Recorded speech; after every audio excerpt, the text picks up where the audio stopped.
We are up. We are live. We need to send out the black signal. What's going on, family? What's going on? Told y'all around 7. I didn't say 7 exactly. I said around 7. Rolled up. I said, man, I'm going to lay back down. I got an opportunity. Let me lay back down for a second. I got a lot of work that I got to do today. I got to get very creative and come up with something. And, I can't, so just chilling. But yo, how y'all doing this great day? This is Ujamaa. Man, the week is moving fast, and a lot of us, well, at least in Ohio, we're stuck in the house. Let me send out this black signal. Let me send out the black signal so that the family knows. Those that want to get on the black signal, all you got to do, at least for the Daily Toaster, if you want to be on the Daily Toaster list, the hardcore list, right? You have to type in toaster, text toaster to 77292. Once again, text toaster to 77292, and I will put you on the list. Right now it says we are streaming on 4, at least I am able to get in contact with 4 out of 6 sites. We are up on Periscope, we are up on Stream.me, and we are up on both Facebook pages, which is kind of good. So let's look at the chat here. So that means that the YouTubes aren't producing yet, but we're gonna do our toast and talk. Okay, the black signal just went out. Toast and talk.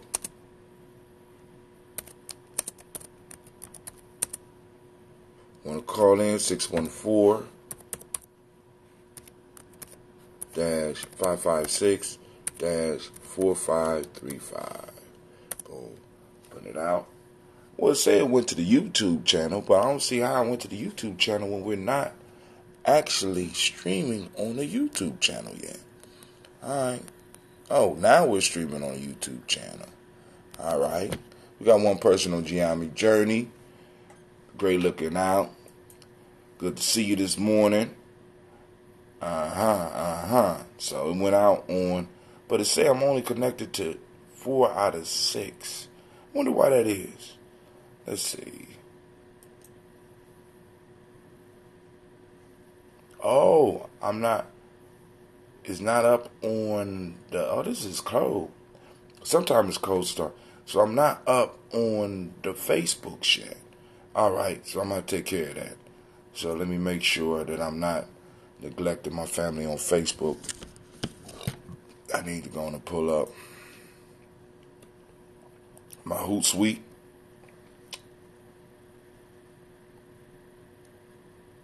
Oh, here we go with that bullshit. Alright, so let me go and get that together. So, we are live on Spreaker as well. Don't want to neglect Spreaker. The Spreaker fam, y'all out there. Get that anime screen. There y'all go. Y'all get that screen. That's the Phoenix for us, right? Alright, so also, since it's not streaming live on it's streaming live on Facebook, but the chat is not open yet. I'm opening up both Facebooks. Oh, okay, there you go. I'm about to say, I know this is not school. I don't have Facebook blocked. We grown folk around here, at least on my thing, right? So let's check Hootsuite. I want to make sure I ain't missing none of y'all texts, so I can respond properly. All right, great Ujamaa to you as well, brother Kwame. See, that's what I'm saying. That's why I came up, so I can make sure I see everything that my people post up. So, yep. Facebook is still down, so I have to go back and I have to check on Facebook between these two. That's crazy. That's literally crazy, right? Because it's like you pay for stuff and you can't. You know, it's like, man, come on, give me a break. Give me a break, right? So hold on. Oh no, this is the one for Gye-Nyame Journey. I don't want to be on the one for Gye-Nyame Journey on my page. I want to be on the one for my page. So I need to go here. Give me one more second, family, and we get into the song and move out of here.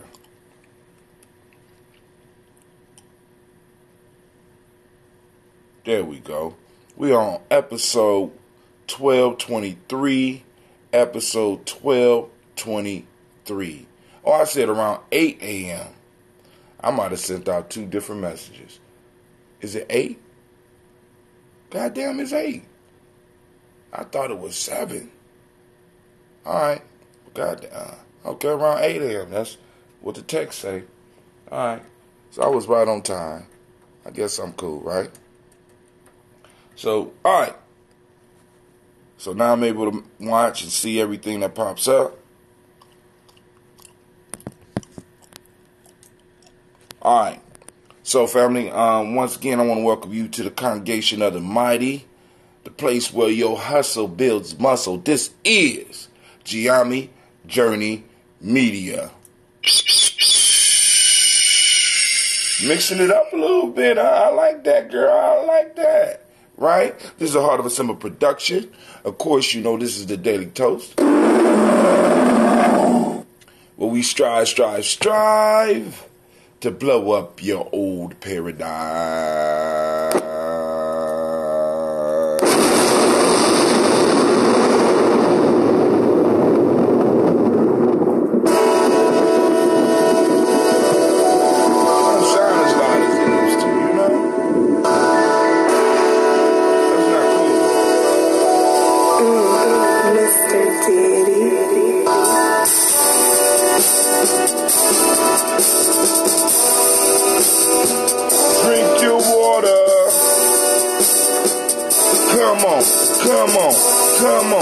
Come on, drink your water, but first, take your breath and drink some water. Take your breath and drink some water. Take your breath and drink some water. Take your breath. Drink. Oh, man. Or should we say, breathe, then drink.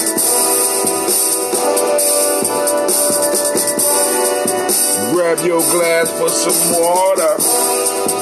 Get your bottle of that water. Twist the cap off that water. Lift and pour your water. Drink.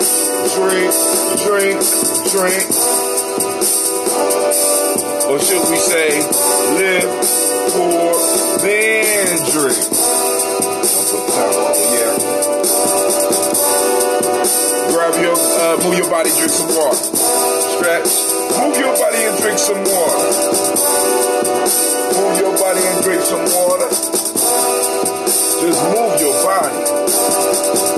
Drink.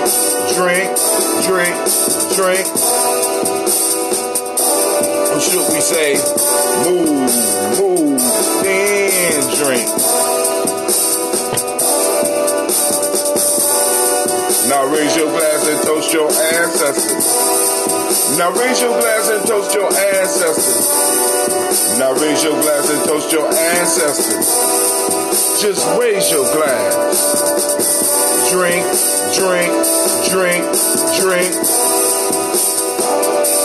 Or should we say, raise, toast, then.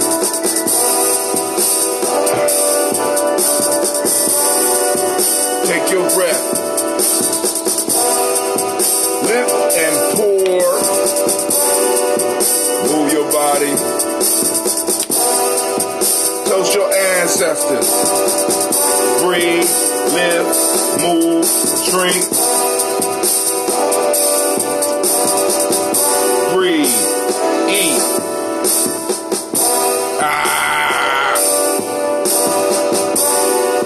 Take your breath.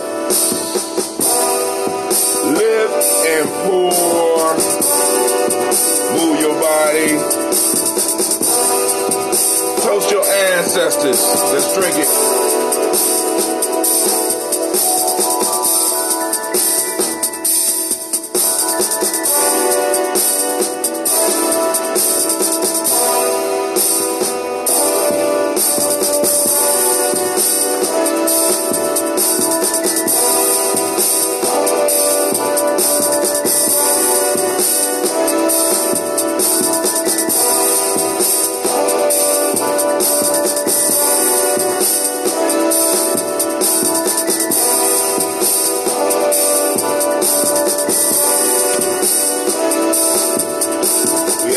5 seconds.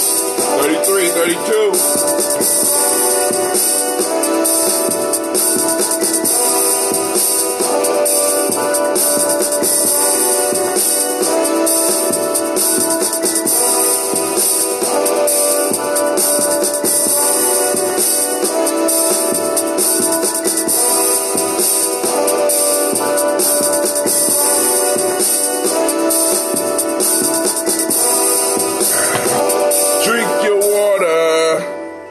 Wow, this is going to be our last 50 ounce for a while.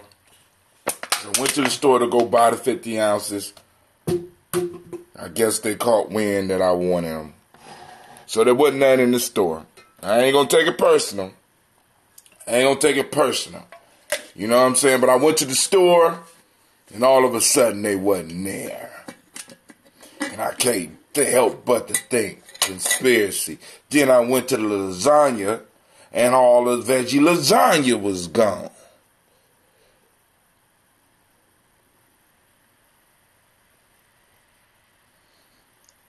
I dare not say conspiracy. You feel me? I feel like it's something going on, right? But really, the water aisle was not looking good. And I went to 2 stores. I went to Whole Foods, then I had to go to Kroger's, right? So I had to go to Kroger's to get the old ones that I was getting before, because when I went to Whole Foods, every last one of the waters that I was getting was gone.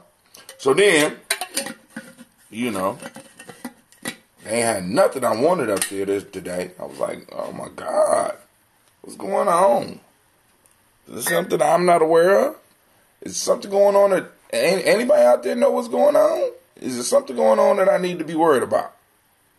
Just saying. Is it something that we need to really be worried about? No? Okay, cool. So we just gone and we hit this toast. Once again, I'm letting y'all know that the lines are open. Lines are open. Well, not yet. I'm not going to. Let's do the toast first. Then I give a little bit of time with some music.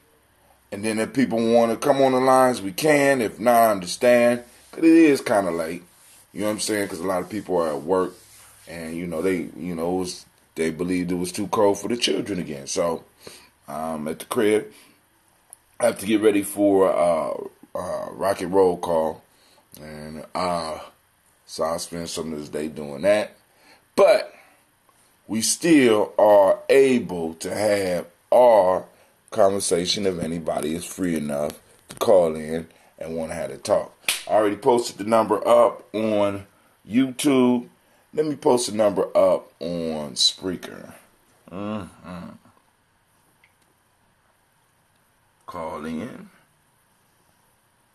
Y'all gotta excuse me because Spreaker is a little bit more complicated when I don't have it on the computer. Call in 614. Where the dash at? Where the dash? God damn it, should be a dash on dash 556 dash 4535. Bow. All right. But it is some stuff in the news that I did pick up this morning that I want to kind of talk about here because it's kind of, I don't know if it's good or bad, but who am I? As Nabu said, there's extremely old soul in this girl. But who is Nabu to judge these type of things? You got to be, you got to be a DC fan and know what the fuck I'm talking about on that one. All right. Come on. God. Good grief. All right. So, I'm trying to get the news up. There we go. All right. So, first one. Wow. Oh, now it ain't gonna click. There we go.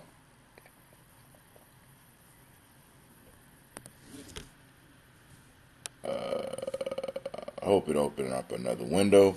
And I got another one. Let me pull that up too. So now this is kind of cool, man. This is kind of cool. But so I'm looking on the thing. You know, I'm not a big concert goer and stuff like that. But Beyonce and Jay-Z concert tickets for a life contest asked you to try going vegan. The couple recently advocated for veganism in the introduction to a new cookbook. Tonight, Beyonce and Jay-Z announces the Green Print Project, a new contest that allows fans a chance to win a lifetime of Bey and Jay concert tickets if they commit to a vegan diet plan. Find Beyonce's Instagram post detailing the sweepstakes below. I'm not all that into that like that. But just for those, if there is anybody here on the journey that is Jay-Z and Beyonce crazy, you know what I'm saying? That sounds like a good deal, you know. I know by next week motherfuckers gonna be like, eat all the meat you can, because if Jay-Z and Beyonce is talking about being a vegan, it has to be a trick. So start eating up all the meat that you can. I'm not going to do that. That ain't my style. I'm going to leave that for those people out there like that, right? But for those that like it, that article was on a site called Pitchfork. How appropriate. Pitchfork. The name of it was Pitchfork. Alright, let's see if I got any more, because I want to make sure I'm staying up on my comments.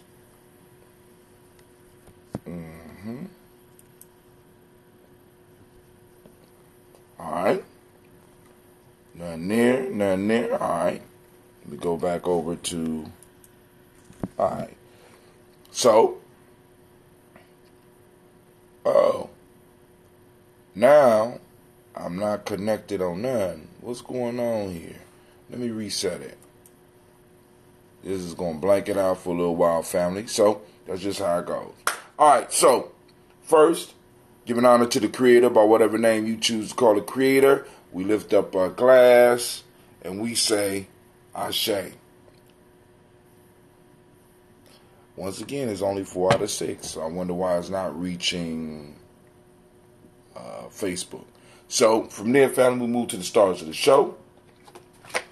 Outside of yourselves, we call on Miles Brown, Miss Ann, Robert the Texas Davis, Herb Brown C, Rosalie Tilly, Georgia William Walter, Christopher Gasson, Aunt Lena, Uncle Chris, Aunt Fiend, Cleveland Geneva Brown, Margaret Ellis, Wash Ellis, Cecil Ellis, Alvaro Brown, Gina Gaines, Herman Brown II, Barbara Twiggs, Wash Ellis Jr., Katie Ellis, Nikki Ellis, Jamon Jones, Jeremiah Tappan, John Fallar, Montague Pittman, No More X, Pat Ma Ra, Malika Fakour, Dr. Marianne Williams, Kojo Kamal, Elder Farmer, Elder Millie Dixon, Tony Clark, Pastor Yusef Weston, Elder Argeny, Elder Ron Coleman, Elder Robert Donaldson, Alfred Brofro, Hector Jr., Jay Edwards, Carlisle Harris, Grace Lundy, Inez Harris, William Bill Moss, Phyllis Rose, Sterling and Lucy Wright, Derek L. Pulley and the Luxor brother, Miss Edith Brooks Crawley, Miss Marie Nelson, Mr. Frederick Crawley Sr., Miss Jerry Brunson, Mr. Alonzo Johnson, Miss Marie McDowell, Janice Foster, Charles Jordan, Kel Smith, Walter Smith, Richard Triggs, Francis Johnson, Mary Franklin, Jimmy Williams, Daniel Ford, George Gibson, Nana Loretta Clark, Inez McCrae, Fritz Clark, Frankie Justice, Katie Justice, Derek Rinderman,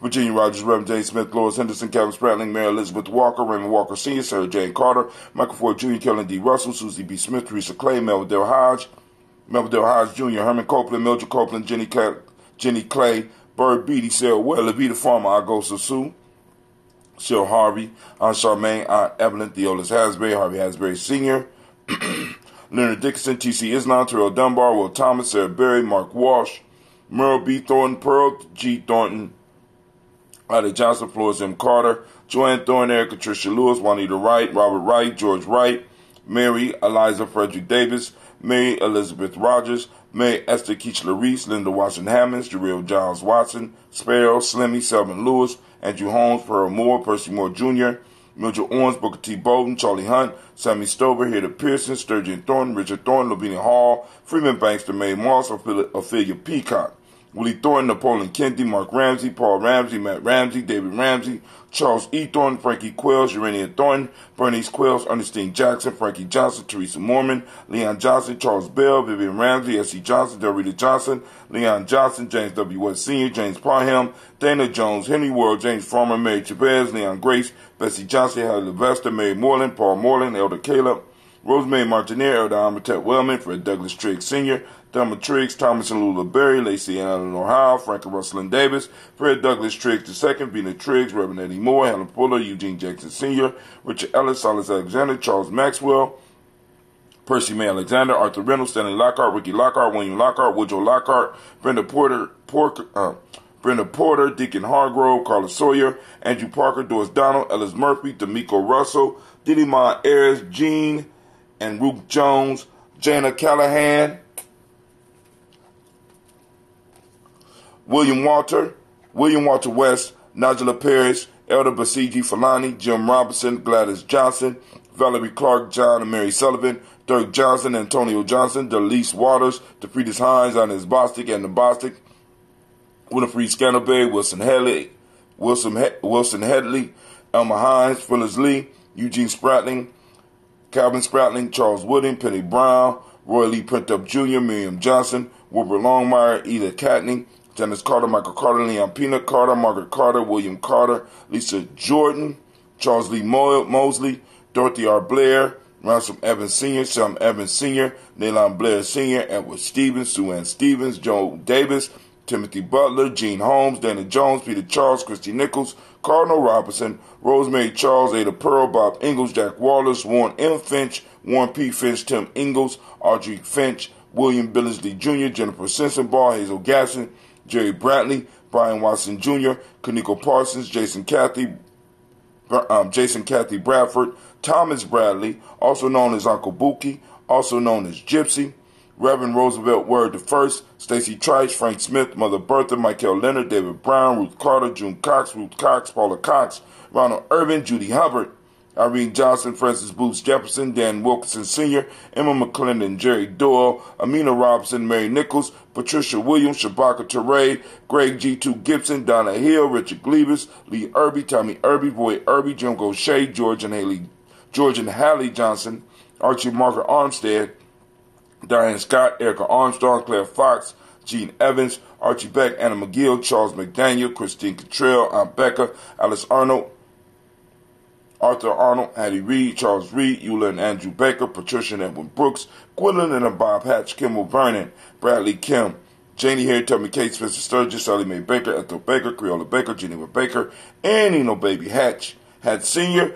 Mally Miller, Housie Hatch, Dad Cleveland, Mother Gibson, Alex Nixon, John Bowie, Lester and Rachel Saunders, Dorita Ross, Riola Ross, Robert Nelson, Professor Stevenson, Leroy Stokes, Neely Johnson, Fletcher Swan, Maddie and Charlie Scott, Ida Casey, Thomas Coper, Vivian Stevenson, Mona Ann Lewis, Cornetta Lyman Lewis, John Jackson, William Dallas Lewis, Mary Francis, Chappelle Jackson, Michael Slade, Joanne Perkins, Richard Jackson, Martha Ford, Dawson, Big Mama, Nanny Harris, Eva Ford, James Harrison, Margaret Towns, Mary Williams, Leroy Q Heap Sr., Albert Moore, Miss Manella, Alvis Motley, Geraldine Elizabeth, Douglas Thompson, Erlington Houston, Lud Alls, Elijah Alls, Jerome Alls, Henry West Staten, Joe Jamel Alls, Ann Pierce, Donald Carter, Lily Green, Nathan Green, Beth Bond, John Dewey, Ruth Beard, Tim Butler, Ramey, Laura Newton, J.B. Foggy, Thomas Newton Sr., Baba Naeem, Jeanette Sanders, Jerry C. Sanders,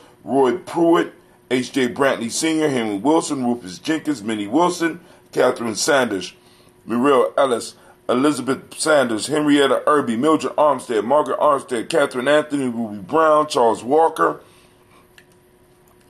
Charles Walker Sr., Charlie Walker, Cecil Russell, Diana Urban, Haroon Phillips, William Ford, Margaret Logan, Phyllis Barnett, Lee Urban Sr., Michael Urban, Ozella Watson, Hugo Watson, John Caldwell Sr., Robbie Lee Caldwell, Nevaeh Mitchell, Ron McCormick Sr., Sabrina Easley, Rayshawn Easley, Jabez McCormick, Barbara Ann Reed, Dorothy Ann Reed, John Reed, Shechem Aha Reed Jr., John Reed Jr., Patricia Reed, Edward R. Benson Sr., Ethel H. McNair, Louis Fernandez, Jacqueline Broaders, Reginald Oliver, Mazarine Kofer, George Swan, Edmonia Grayson, Charles Scott, Charles H. Scott, Michael Morgan, Charlene Morgan, Sybil Edwards McNabb, Annie Ferguson, William Ferguson, Shelby McClendon.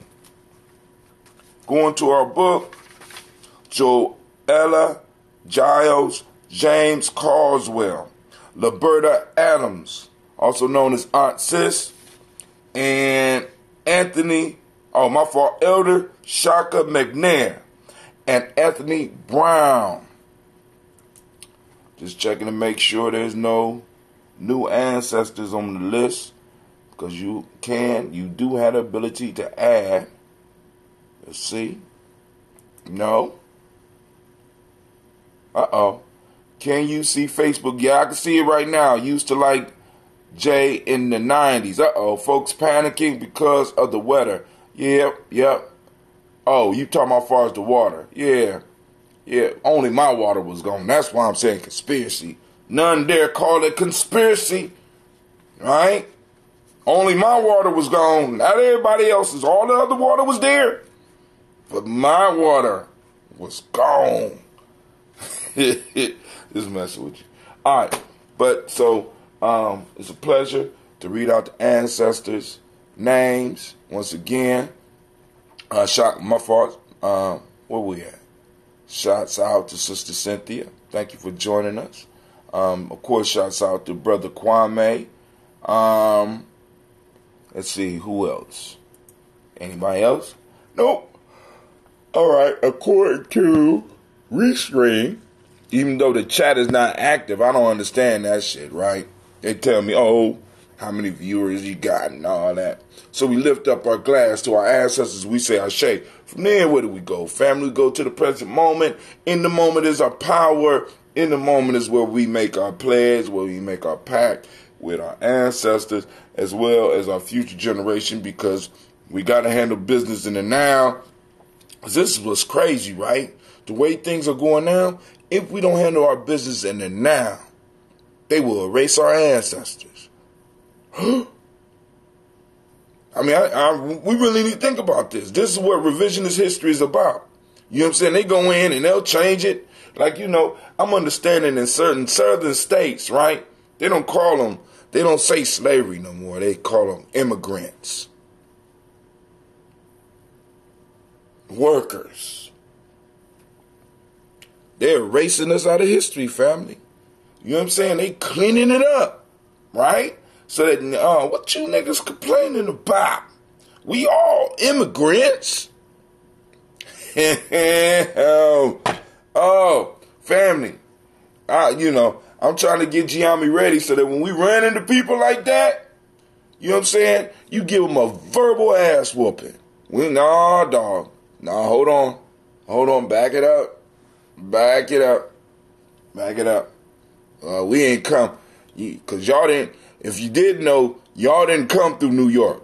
You know what I'm saying? Y'all didn't sail past the Statue of Liberty and shit. When you was selling in here, Statue of Liberty was not there. You know what I'm saying? It was, they couldn't afford to put it there. You know what I'm saying?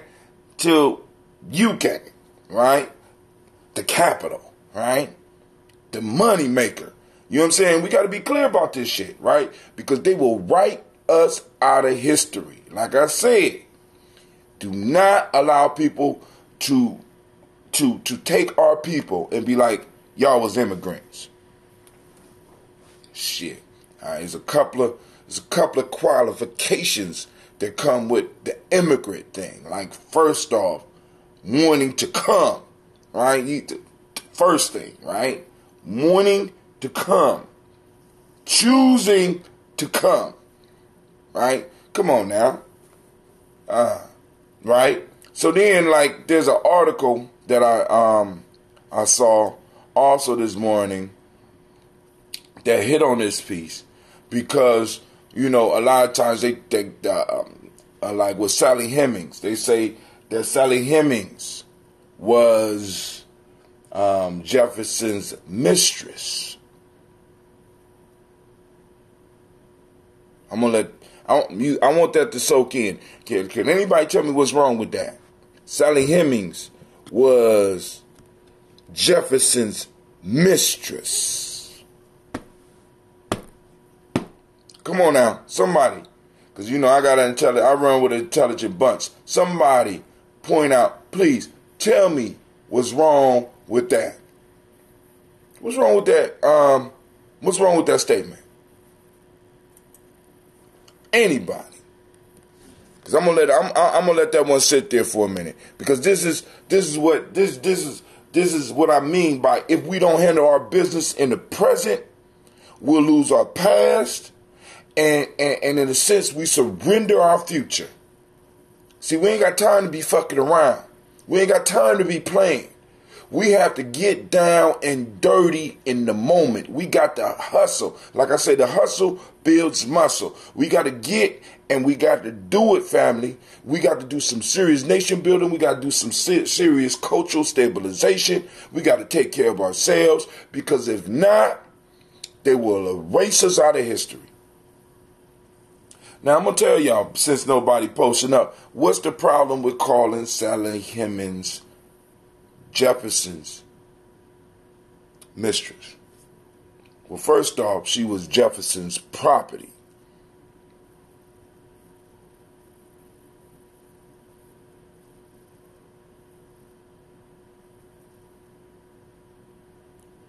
Mistresses are owned. So he could have did anything with her. He could have had sex with her and put her in the field the next day. Put her in front of a plow if he wanted to. That might have turned them on. I don't know. I wasn't there. You know what I'm saying? But the fact is, we got to be careful if we don't handle our business right now, they will erase our entire past. This is one of the reasons, like I said, I wanted to start saluting our personal ancestors, because I started understanding that a lot of us start jumping right past our personal ancestors and moving to the big names. And I'm like, nah, dog, we need to look at Big Mama. You know what I'm saying? We need to really start reconnecting back to who we are and connecting back to our, because it's like we're starting to forget. And as time moves on, the more we forget, the less we have to give to our children. So I want my children to be able to go back 6 generations. And I want them to understand why we are in the position we are in and what they need to do in the present moment. Because it don't seem quite right, Pops. We gotta have those discussions. If not, they're gonna erase us right out of history.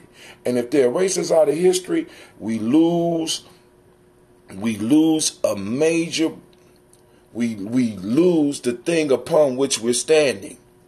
When they start erasing and changing history, they change the foundation of the ground of the times. And what I mean by that is that we won't have anything to stand on. They can write us out of history. Oh, they are where they are just because they was lazy. When you know people that was working 3 jobs. Come on now. You know people that's working 2 and 3 jobs and can't get ahead. Come on now. We think it's like that because we don't got no work ethic? Are you serious? Come on now. Oh, give me a break. All right, so we salute in this moment. And in this moment right now, we are in Ujamaa. I'm asking everybody to activate your reticular formations, family. I want you to get out there. A mistress is a willing participant in the relationship between the 2 of them.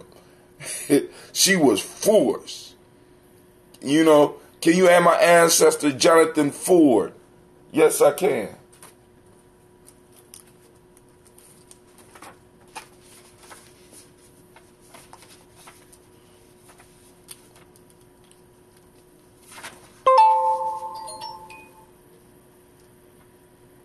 Uh-oh, somebody waiting in Uber conference. It's popping up. All right, give me a second. All right, give me a second on Uber. Let me go on. I'm gonna open it up. But give me a second. Check 1, check 2. All right.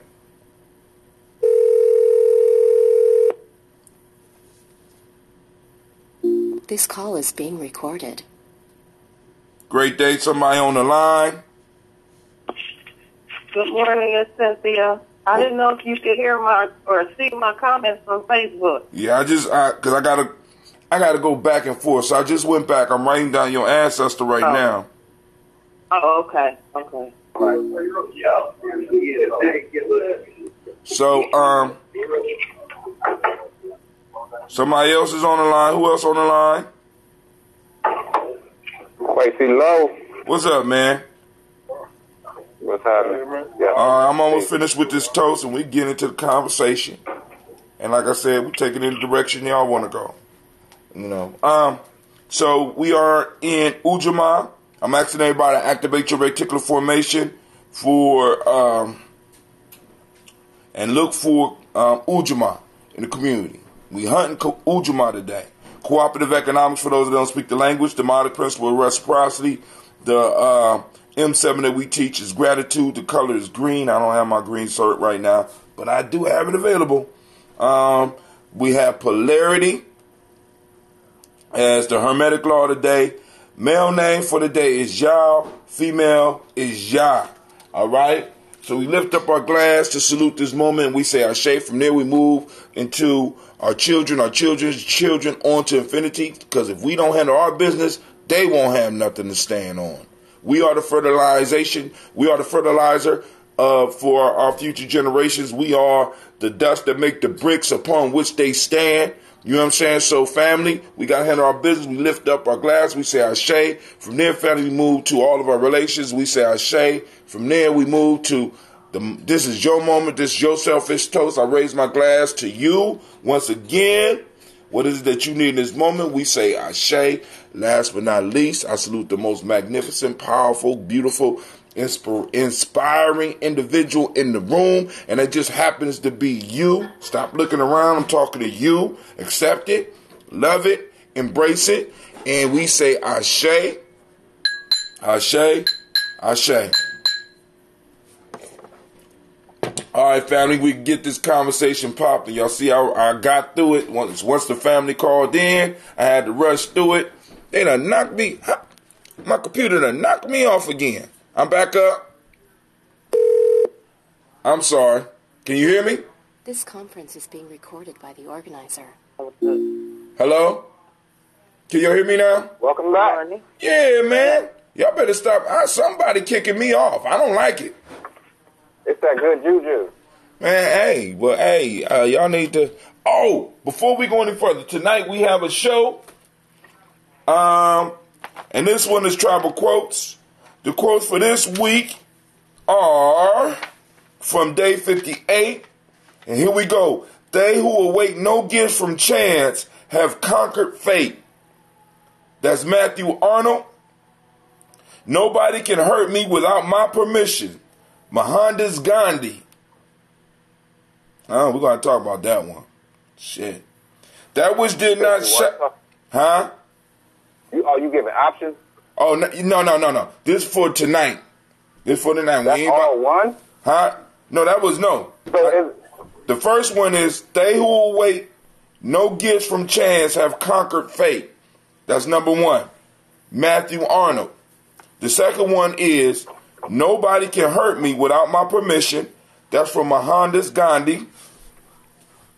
The third one is, that which did not shout for help but waited patiently died in the trap. God damn.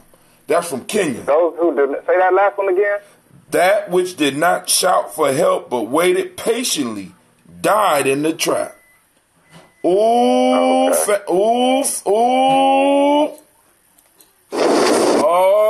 It's going down tonight. Look, all three of those are good, but that last one, it describes our situation. Oh, I can't wait till 9 o'clock. I'm gonna listen.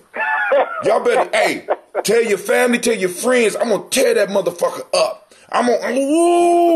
Y'all better listen. It's going down tonight, right? Because that shit right there is the solution for black folks right now. That last one. Oh man, it should have. Oh, I'm hyped now. Y'all should have told me. No, don't. Can I just say something real quick that just came to my mind? Go ahead. from the scribe. Go ahead. He who does not confess his limitation to the divine head cannot begin the process of fulfillment. Oh man, are you quoting from the African openers to the Tree of Life? God, it's wait. Oh my God, he quoted from the African openers to the. Oh my God. They can't hear you, man. We celebrating over here, dog. Listen, man, I could die now. Y'all don't understand. I could die now. Shit, I got niggas quoting from the African openers, Tree of Life. I could just go and lay it down. I'm about to lay it down. My revolutionary days are done. I done did my part. So, all right, family. For those that don't know, that's one of the major books of Gye-Nyame. Even though we don't throw it out all that often, but that's one of the major books that really help establish a lot of stuff that we do. I got it up here. I know I got it up here. There you go.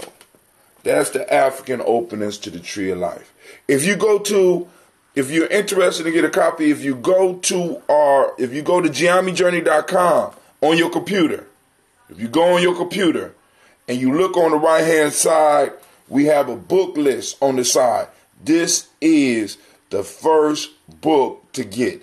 This is, in a sense, this holds a lot of the philosophy, a lot of the way that we look at the world for Gye-Nyame. This motherfucker's a life changer. You know what I'm saying? And for me, it balances out. Like when I'm looking at the 48 laws of power, and I'm looking at all this right here. If it don't lines up with this, I don't fuck with it. All right, the best part of it is you don't even have to read the whole book. I still ain't never read all of them. You can just pick it up and read one and marinate on it for a day, for a week. For a week. Shit, I've been marinating on some of those for years. You know what I'm saying? It's like, oh, like you said, just open it up at random. Boom, boom, boom. But what's even colder about it is that it's actually 2 books in one. Right. And it take you looking at it about 3 times to really understand what I mean. It's 2 books in one. Oh my God. And then the bibliography is just, look how big this book is. 2 books in one with a dope ass bibliography if you ever really want to do some research on African philosophy. Give me a fucking. I'm about to walk into the crib. I'm about to walk into my room. I wish I had cameras so you could see. Because I'm talking on the line. I'm not looking at the video, but I can tell that you just picked it up, which means you had it somewhere very accessible. It's the same. It's in my room. It's one of the first things you're going to see when you walk in my room. Listen, the book is Cold-Blooded, family. Listen, if you don't get nothing else from Gye-Nyame, check out that book. That book, right? Nothing but proverbs. No strategy. Well, yeah, it does have strategy. You just got nothing but proverbs. Nothing but proverbs. Just real quick, like for example, I open up like he just said one right now. I'm gonna open up one and I say, okay. Human beings are related like everything else, to every other part of creation. That is, to every other aspect of the cosmos. Energy is always alive, radiating and vibrating to some degree. All existence interacts and is interconnected by this activity of energies, say the knowledge holders.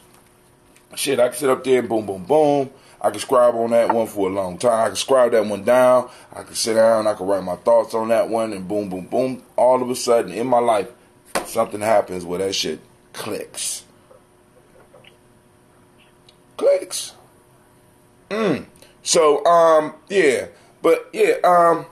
so we got news about Jay-Z and Beyonce are promoting veganism. We have we got the folktale from earlier this week. If some people have comments that they want to do, we got the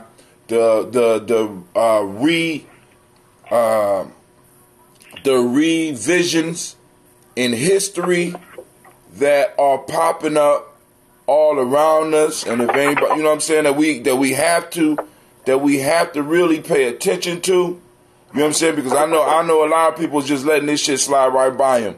Because like family, we have to be ever vigilant and constantly researching so that we can go on and add more information to history and not allow them just to put one thing in and take another thing out. Because it don't benefit us. It don't benefit us at all. Somebody else joined us on the line. What's up? Yeah, Kwame. What's up, Kwame? What's going on? You know, you ain't read my posts and stuff, so I guess I just got to come on and say what I need to say. So I told you I can't see the damn post. Hold on. Let me see. Yeah, man. None dare call it conspiracy, right? None dare call it conspiracy. You right. Bet not. All right. No, I don't see no. Listen, not really. I don't see no. The only one I got from you is great Ujamaa fam. That's it. And then I got Cynthia's. But go ahead. I'm gonna try to fix that right now. Go ahead. All right. So this coming Imani, February 3rd of this year, at 11 o'clock in the morning, as many black brothers as we can possibly get want to show up at Elder Sokoto Falani's church and help him, as a support system for one, but also because it's the first, I guess they begin their celebration of African folks like ourselves. And, so we want to be there for him. Again, his services begin at 11. A number of us are going to try to be there at 10:45. And try to walk in as a strength. So again, that's this Imani, 11 o'clock in the morning. The address is South Highland Avenue. On the hilltop, and his church is the United Methodist on the hilltop. So that's my announcement. Any questions? So you trying to get a brother to go to church? Is this what I'm hearing, brother?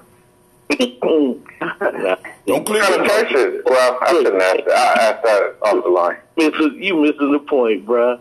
You need to go reread your them damn folk tales and stuff you've been. What's it? What are we doing tonight? This Proverbs tonight. Yeah. You need to go read the Proverbs you were just reading, man. I see one of them just went way over your head. But that's all right. I still we all early in the morning. We all. Hey, sometimes I be ducking. I'm just saying. We all had that. Ducking. It's all good, but again, a coalition of black men, and if they, want to bring their wives, and if their wives want to come along, because as many black people as we can from the village, as we can get the ship up, give the Baba some love. You know what I'm saying? Yeah, I know what you're saying. So I've got a better question. What time does it start? 11 o'clock a.m. Okay, cool. This is money. Excuse me. So that's what we're trying to pull together. So and mainly I want some black men. You want black men? Y'all hear that? Black men calling black men. We call black men. If your wives come, all the better, but we want black men to show up in numbers.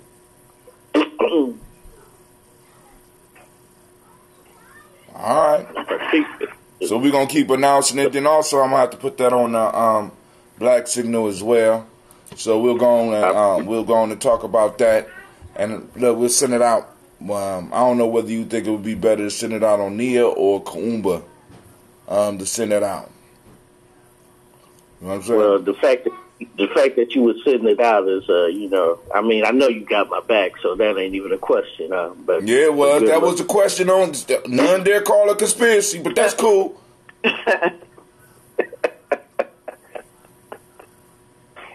I'm trying to clean that shit up. You try to clean it up. Yes, I'm over here giggling to myself out loud. I hear y'all. You hear this? You hear this, Negro? I hear this. Yes, I do. I hear them. Y'all killing me, man. All types of tricks to get me up in the house of the Lord. I don't know what's going on, but hey. Can I speak frankly as to why I asked that question? What question you asked? Speak quick, look. Don't speak crazy. Something I have learned about myself is that church, I grew up, I was raised in the church, and then, when I hit an age where I decided that I wasn't going anymore, then I stopped going, and nobody could make me go anymore, that was it. So recently I had a reason to kind of want to go back and revisit and just kind of get a feel and just, exploring my past through different means. So what I discovered was one of the things that I don't like about church is praise and worship. One of the things I do like is the sermon or the message. I don't like praise and worship because they be doing too much. It's too emotional, and I don't like I don't necessarily like emotional environments like that. Because I get emotional, but the way my emotion is expressed is through you don't like the exploitation of emotion is right. Yeah. I feel volatile, and I don't like to feel like that, and then feel like I got to contain it. We going to a Methodist church, so you ain't got to worry about that. Oh, okay. Cool. Well, that's not necessarily true, but what's up, man? So yeah, I was more so asking for when will be the best time for me to show up. If they got the praise and worship, hooping and hollering session, then I'm gonna skip that part. They don't do a lot of hooping and hollering in Methodist churches. I'm just saying. That's not necessarily true, but what I will say is that when the last time you been to a Methodist church? When the last time you been to a Methodist service? Brother, are you Methodist? Know that I belong to the AME Zion Methodist Church. I didn't say AME. African Methodist is different than Methodist. You know this. You said Methodist. No, time out. See, you got me calling you names, man. Come on. Come on now. Kwame, please tell me you do know there's a difference between Methodist, whether it's black or white, and African Methodist. You do know there's a difference. Of course I know there's a difference, but I stick to my line. Go ahead. Did you not say Methodist? Okay, can someone please tell me what the difference is between the two? Because I was raised in a Baptist church, and they used to hoop and holler, Baptist is, oh my God. But can somebody please explain what's the difference between the two types of Methodist church? One is black and hoop and holler, and the other is not black and don't hoop and holler. It's a method to the man. Even in the African method, there's a method, but there isn't a place of expression in there that is very us. In the Methodist church, it's called Methodist because they got a method for how things flow. Now they're gonna have the choir piece, and Kwame is right. They could get a little black up in there in the choir piece, but I'm willing to put $20 on the table right now that it ain't gonna be nothing like African Methodist or even because I grew up in the Baptist and shit. You had to be ready for that shit. Had you ever attended Elder Sokoto's church when they were on Newton? Yeah. Now see, I've never attended this church at all. This was my first time ever. Now, I mean, again, his church isn't on Newton anymore, but nonetheless, how were they when he was on Newton? Very method driven. It's just white Methodists or black Methodists? Listen, very, very white method driven. He always gave a good message, right? But it's like, yo, it wasn't there, man. I'm just you know what I'm saying? Look, I can't say I'm surprised. Look, because if I remember correctly, he had some white folks on his on the board, and if I'm not mistaken, he may have even had a couple white Jews on the board when they were over there at Newton. Now, remember, well, you may not remember, but Ann and me, we ran our shule out of his basement in that church on Newton. Remember we had set up the underground in the little refectory over there. I mean, yeah, I remember that because y'all had to move because APDS moved into the basement, right? Or was that before that? I don't know why we had to move, but what I do know is what I do know is that it came to the to those of us who were running Shule. We had a meeting, and the question was asked, would you mind being televised? I said, hell yeah, I mind being televised. I don't want no parts of it. And the other said, well, the church, wants to show that it's, doing good in the hood kind of thing. And I guess Channel 4 or I guess it was Channel 4, I think. Channel 4 or 6. Channel 4 or 6 was going to come through and, televise us doing what we do with our kids. Now, again, I said no, but I was outvoted, so we went through with it. Now, in addition to all that going on, at this point in my life, I was going blind. Mm-hmm. I probably had but a little hole, if you will. Imagine not being able to see through anything but maybe almost like a pinprick. Wow. And you couldn't have told me I was blind at that point, but nonetheless, that's what I was operating off of. At that point in my life, I had written a program for the children because I didn't want to, quote unquote, stress them in a testing, under testing condition. So I would put them on the computer and let them play how many questions can I answer correctly. Mm-hmm. So I wrote out the program, right, that would, quote unquote, test them. And I'll be damned if that's not what those news people focused in on. So I'm with them kids, working with them on that computer. Next week I heard we had to get out of there. I'm just gonna say the reason it depending on the lineup, because once you started going through that, because we set up in the upstairs piece, there was a refectory, and then we had underground upstairs. We had the house right down the street on Mulberry, right? Mm-hmm. On Mulberry we had the house. And we was working with the young people in the community, and APDS started moving up in there. And when APDS went in there, they put all their offices in the basement. This is before they got the building over there on Livingston right now. They was just coming up out of the original building where on Broad Street. And they was moving in over there. So that might have been part of the reason why y'all had to move it. Now, you know what I'm saying? Because it's like,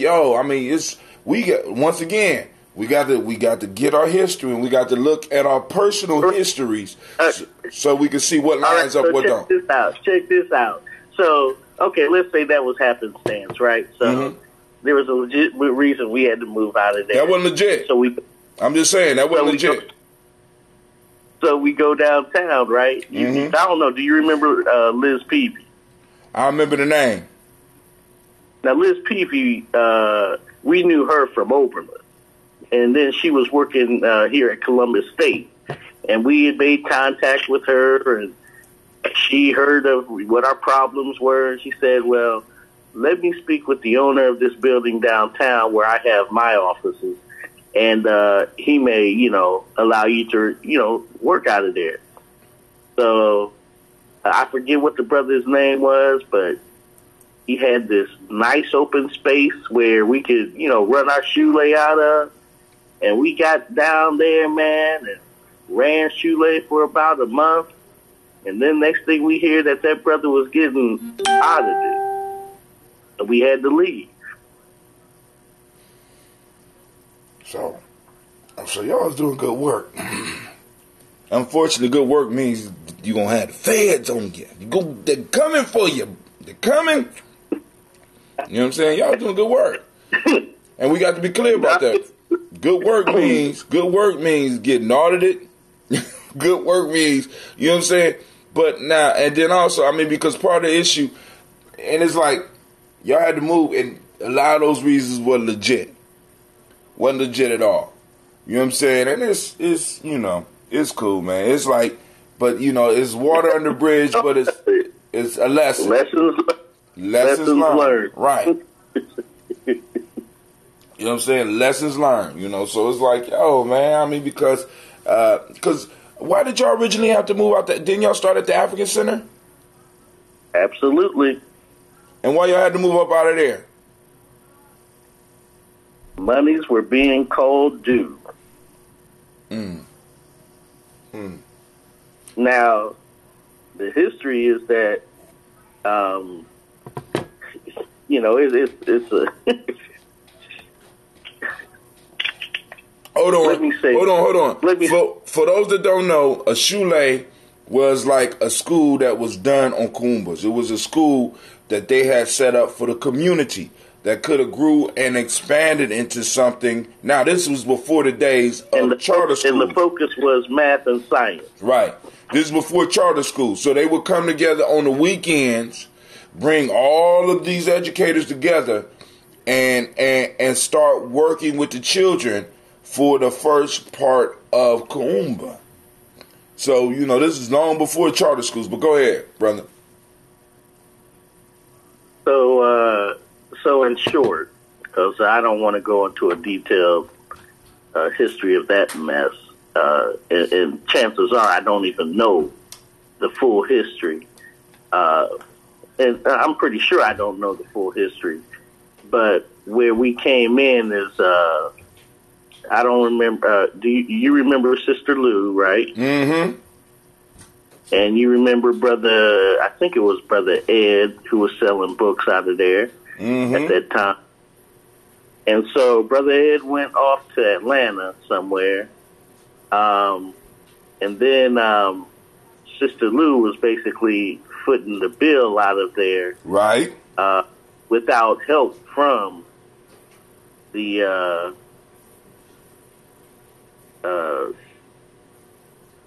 let's say the African Center for Study and Worship. Right. And so it got to a point where Sister Lou was talking about going down south.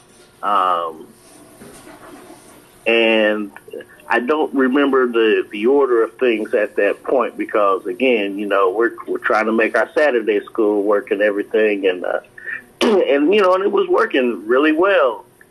And then we have a meeting with some of the folks of some of the older folks, Baba Kelsey. I don't know if Baba West was involved in that or not, but in any event, the question was coming up on how would we negotiate the monetary situation in order for us to stay there. And let's just say no agreements were made, and so we had to get up out of there. Well, really quick, if I can chime in, what I hear in this conversation is you saying that we had to leave these different places that we were doing the shoelet. So is it that you wanted to stay there and continue, probably, obviously, but is it a thing where someone or some entity made it to where you couldn't stay? None dare forcing you out. None dare call it conspiracy. None dare call it conspiracy. Look, I don't know what it was. Listen, but every place they went, I'm just curious. Every place they went, something would happen where they had to move. Now we got to remember, they're being approached and talked to about being able to pay for the space when they are not charging for the service. It's a community service. So they start off at the African Center. You know what I'm saying? Well, actually, this is something that they brought up from Oberlin, possibly. But they start out the African Center. African Center get into a financial strait. From there, they moved to, was it the church? Yep. From the African Center, they moved to the church, and all of a sudden, they had to move up out the church. And part of that, I'm quite sure part of that had to do with APDS moving their offices down in the basement of the church. You know what I'm saying? But I still don't understand why they couldn't move y'all up into that refectory, because it would have brought more attention to the church. I don't understand. Right? And then you move downtown, and eventually, you know what I'm saying, with all this moving and stuff, you start losing, because with every move you lose people and you lose momentum. So by that time, you know what I'm saying? So we don't know whether it was an entity, possibly. Nobody dare calls it conspiracy. I won't say it's a conspiracy, but we do know that they was doing good work, and we're able to show the growth that they was having with these children. They were using a cutting edge idea, and that cutting edge idea, as far as the shoelace, was eventually morphed into what we call the charter schools today, because they weren't the only ones doing shoelace. We got to understand that and what's crazy is that, and this is where revisionist history. This is where we got to be real careful. Because the original idea behind charter schools was to service the communities out of which they came and give the flavor of education that community needed. Now, you go to a charter school and I was talking to a parent the other day. They was talking about, well, what's your specialty of your charter school? I said, I could tell you what the specialty is, but I'll be lying to you. And any school that tell you that they specialize in these things, more than likely is lying to you. So what you mean? Because we all got to teach towards the same test. So how can I specialize in something if I got to pass the same test that the regular schools got to pass? We're a regular school, because this test that everybody demands that we have, or everybody not unknowingly demands that we have, no child left behind and shit like this. And I know some people gonna get mad about that, but you really cannot explore the learning habits of different individuals if everybody got to take the same goddamn test. There's no way that I can say we are majoring in this, but yet we are able. You can't major in something if you got to pass the standard test. That's the reason. That's why you finish all your shit first, then you move for your master's degree. Once you get all of your basic shit passed, then you can focus on one subject in a master's degree. Right? That's how you become a master. You don't become a master by studying multiple things. That's some bullshit. And you don't become a master in 2 weeks. So I have to be, I gotta kind of argue with people about that when they talk about, well, we're pushing the children towards mastery. What, we got a 10-year process? Then there's no mastery. There's proficiency, motherfucker. There's a difference. I'm sorry. But Quasi done fell off. Quasi, what's going on, man? We talk about church, and you done fell off. I'm going to try to be there. I ain't making it, you know. Nah, man, I listen, bro. You know what I do, man? That's my thing. That's my skill. I'm an observer. Y'all talking about stuff that I don't have nothing but listening to do. You know where y'all went with the conversation. Y'all talking about history. I don't know any of that history, so I was just listening. You might have been one of those kids going to that shoelay, homie. Really? And might not even remember. Nah. Yo, you wasn't doing no shoelays? I didn't have those I wasn't exposed to those type of opportunities as a kid. See, now, what's crazy? Sunday school was my extracurricular. Ooh. Mine too. Now, check this out, man. Okay, wait a minute. Go ahead. What was your, what did he say? Sunday school. Oh, Sunday school. Okay. So, all right, I'm going to give y'all a little bit more history. Check this out. Y'all know the poem, Niggas Are Scared of Revolution? No. What? By you? No, Last Poets. Oh, right. Okay, yeah. Oh, yeah. Niggas Are Scared of Revolution. Do you know what was the motivating factor on that one? What he was writing about?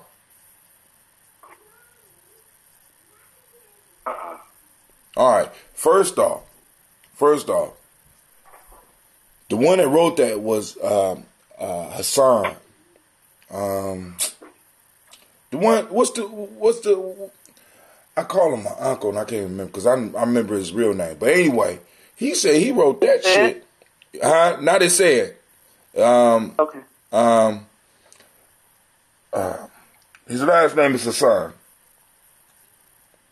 He said he wrote that shit in a riot in Akron, Ohio. This is why I be telling people Ohio, the Midwest has a problem with our self-esteem. Because when you look at hip-hop and you look at the genesis of hip-hop and you look at the genesis of a lot of shit that we listen to, a lot of those artists and musicians come from the Midwest. People been quoting niggas are scared of revolution. Like even all the way into hip hop with party and bullshit and party and bullshit. That comes from that poem. And that shit was sparked off because he was caught up in a riot in his hometown, which was Akron, Ohio. This is why I call him out, because I you know what I'm saying? Because we sitting down talking, he telling us, I don't even believe that shit. I mean, it's hard for me to believe that historically we have been a major part in one of the key poems that had a piece or had something to do with sparking off hip hop came from a riot in Akron, Ohio, from a man that was born and raised in Akron. Not only in Akron, when we look at the beats that come from, that is used in hip-hop, a lot of that shit comes directly from the Midwest. And we sit up here, walk around, being all humble to all these other motherfucking big cities that's making money up off our shit. I'm like, fuck them. I love my people. I don't like the attitudes. Fuck y'all. I ain't got time for that. But when you think about it, though, it makes sense because, like, the Midwest is kind of the most oppressive mentally type of. I mean, there's so much shit that happen here, but at the same time, we ain't got no beaches. We ain't got a lot of the stuff that, we ain't got ocean. There's not as much visual inspiration. It's flat. We ain't got mountains, so it's. And not to mention, some of the most oppressive, like, political type shit is being enforced here. So it makes sense that both we wouldn't have that sense of pride, and also that a lot of revolutionary type shit would come from here. You know what I mean? Word. So just like, I'm just throwing it out there because a lot of us don't know the history of what we are, and we got revisionists coming in and breaking shit down. So you hear all these motherfuckers from East and West Coast talking about the origins of hip hop, and they will write our asses out, just like white people write black folks out of history.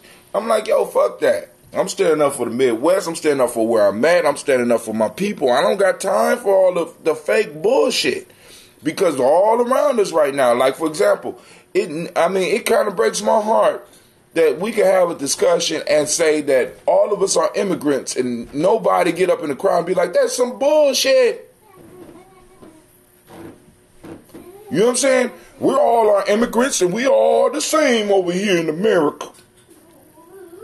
Just like my grandmother came here, your grandmother came here. Some bullshit. We need to be able to, once again, as my dude say, as my quiet political person says, in politics, in economics, in education, we need to be able to reward our friends and punish our enemies. All the other I've been meaning to ask. Actually, is that who I think it is? Yes, it is who you think it is. I need to connect with that individual. Dude, listen, I'm trying. I've been trying for years for him to put together a political curriculum so we can start getting young people equipped and ready to run, because there's nobody in our circle or outside our circle who has the experience at putting people together like that. You understand what I'm saying? But you know, I'm giving him his time. You know, you need your time, boom, boom, boom. I got to get some money together. If I need to get him some money, blah, blah, blah. But what he does, because I've been trying to get him to do a podcast, because the perspective that he comes from is straight Sabat, where he's able to analyze shit and break it down. You know what I'm saying? But I understand that he don't want to get his face out there. That's why I've been saying, hey, you need to check out Professor Black Truth. You need to check out the other one, because you never see their face. Change your voice a little bit. You don't need to do your commentary. I'll broadcast that shit on Gye-Nyame. And I need people to understand that Gye-Nyame is a media company. I'm not, we have one show because we got one person doing a goddamn show. I'm trying to get multiple shows on the platform. And I will stream every last one of them on all five or everything we got at the same time. I don't care. But we got Lady J that joined us. I know she about to start some shit. Good morning, Lady J. And why you ain't at work? Same reason why you ain't at work, old man. Oh. That's cool. Go ahead. I know you got some. Go ahead, start some shit. We ready. I'm just joking, baby. If you ain't ready, you just say you just called in and listen in for now. You just want to join the conversation. I understand. No, I do have one thing. When you start hesitating, I get scared. Let me go pee first. Go. You gonna say it? I'm gonna go. Oh. I'm old. I gotta use the bathroom. I'm old because I know she about the heat. Y'all don't understand. This woman gets me all hot and I be sweating and shit. I be like, somebody better say something quick. Somebody say something before. I'm about to use the bathroom. Go ahead. Go on, shit. Two things happened over the last 2 days that kind of like just I feel like needs to be addressed. One thing is some people are upset that it seems like when African American black folks, when they come to the forefront with information where they are victimized, that we again victimize them all on social media. And so one of the examples is this Empire star that was allegedly attacked. Anyone know anything about that? You talking about where the gay guy was jumped in New York, or you talking about Terry Crews? It was in Chicago, and a lot of people was calling bullshit. Is that what you're talking about? Yeah. Is he really gay in real life, or is it just on the show? He is. I think he's really gay. Oh, okay. So I've seen some commentary on the fact that, especially the LGBTQBW community, that is a lot of goddamn letters. I know. They keep adding letters, so I can't keep up with it. But they're upset. I've seen a lot of commentary from gay black gay America, and they're upset, and they feel like we do not support them. Who? I just told you. No, I'm just saying. Listen, that's my facetious. They say that they are constantly victimized, constantly harassed, constantly. Lady J, now let me ask this. And the thing that we need I just want to ask, and I want this from your perspective. Are they being persecuted because they're gay, or are they being persecuted because they're black? See, because I think a lot of times part of the issue is that they be so confused about why they're being victimized that it's kind of hard for us to rock with that shit. You understand? I already know where I stand on the conversation, but I want to know: do you think that we stand behind them? You say should I'm talking about the conscious community. Without a lack of better words, where do you think we stand in regard to black gay America? The same I think place. dude made his stance clear. He to me it seemed like he's gay first, and then he's black also. So now when the hell? when how you gonna be gay first? No, that's hey, it ain't my way. That's and I could be wrong. That's just what I took away from his whole. What's the first thing you see though? You see black, but the point that I'm saying is that when you dealing with a population that like I keep on telling people are circling wagons, and they want us to be in a sense the wild card because we try to fit into everybody's shit. You everything first before you black, right? All of a sudden. Can I ask you to actually give me some clarification, Hatem? I think I kind of understand what you mean, but because it sounds like a metaphor. What is it exactly? What idea are you getting at when you say circle the wagons? Circle the wagons means when we started talking about tribe buildings years ago, where we bring in like-minded people and be able to identify ourselves as a group. Like, for example, using the term DOS or Gye-Nyame. Yes, sir. Give him the historical context and then bring it to the current. Well, you're going to have to give him the historical because mine might be a little bit different.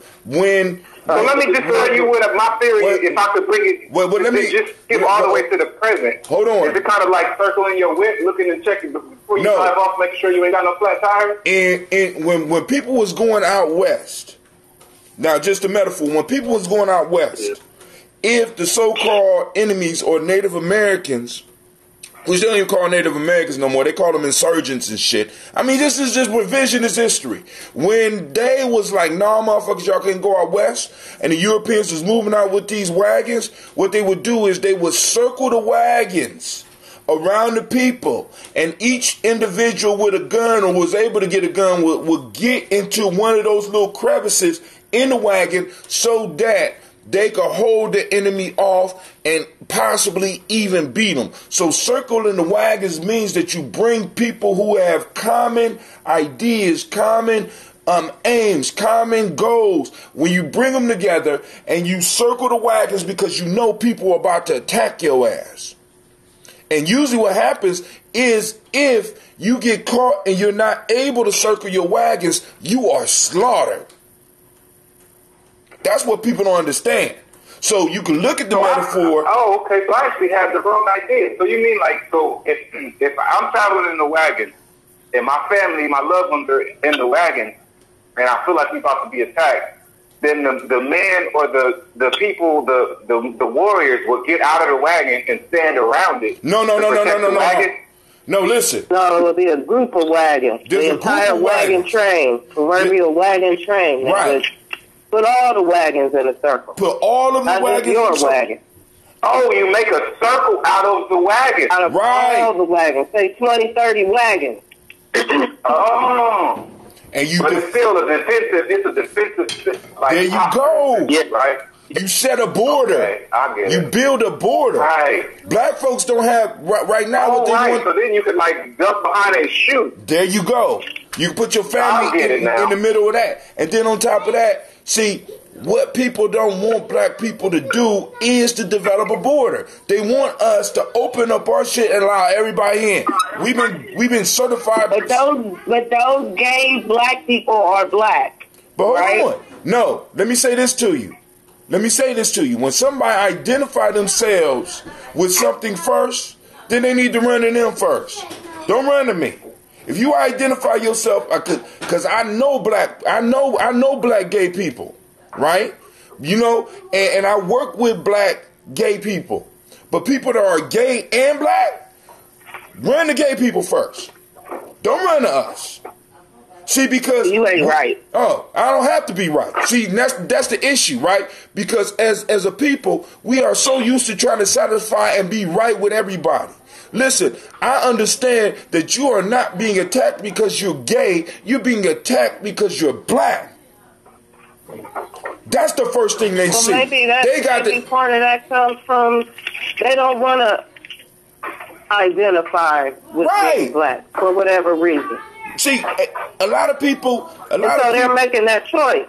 Right, exactly. For whose side they want to be on. Exactly. So if you make that choice, then you got to deal with it. Don't come behind my wagons, nigga. You know what I'm saying? Going over there. If you gay first, run to them.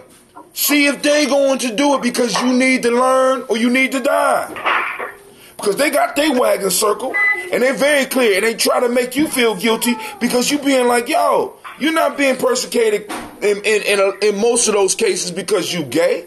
Because I got to analyze you and I got to look at you long enough to know if you gay, but I know you black right away. Give me a fucking break.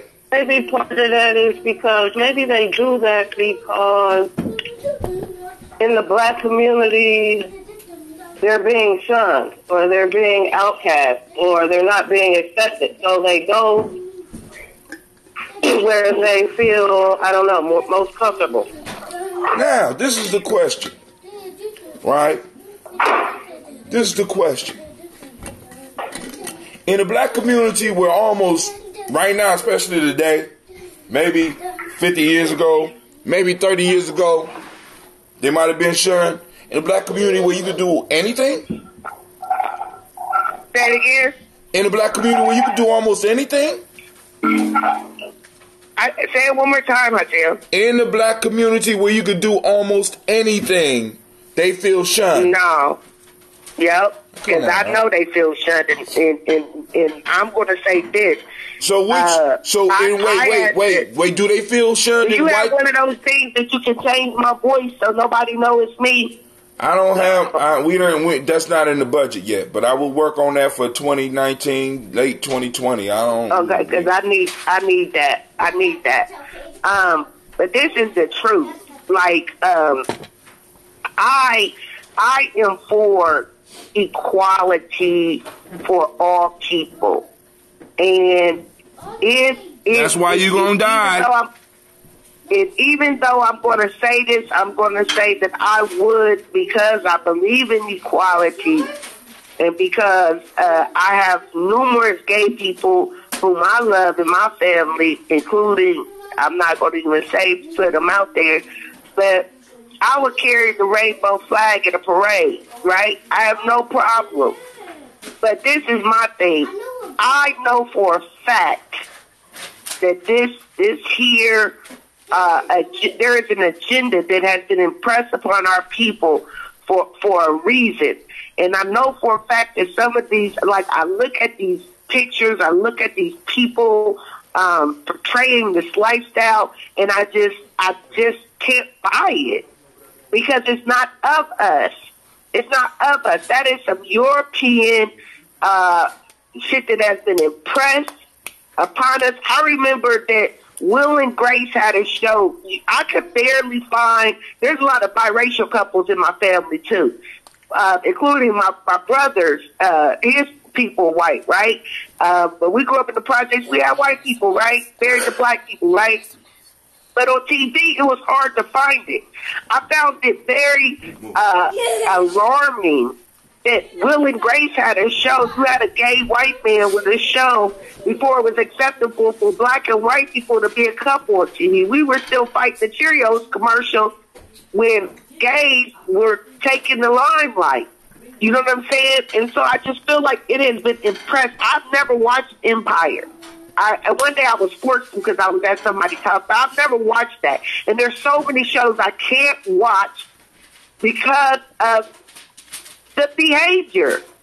And then our kids sit and watch. My students can come to school and give me a play-by-play of these shows. But they can't summarize the reading. You see what I'm saying? But well, maybe you got them reading the wrong shit. It is impressed upon our people. It's not of our people. So I'm going to be honest and say, though I believe that you make that choice, you know what I'm saying? It's an anomaly. We should not, I don't go anywhere and I don't see no whole bunch of people with Down syndrome or albinoism or any other, genetic deformity. But I go somewhere and every damn where I turn now, it don't matter. Dude, you got gay black men, right? In super, like in so many high numbers, and then you got gay women too. Looking like I seen the most beautiful woman the other day. She must be going through the crisis. She was trying to be a man. She ain't never gonna look like a man. It was just crazy. But where did we get this idea? Either our food, either something is in our food, these hormones that they've been putting in there since the late 70s, early 80s, has done something to our people, or it's socialization.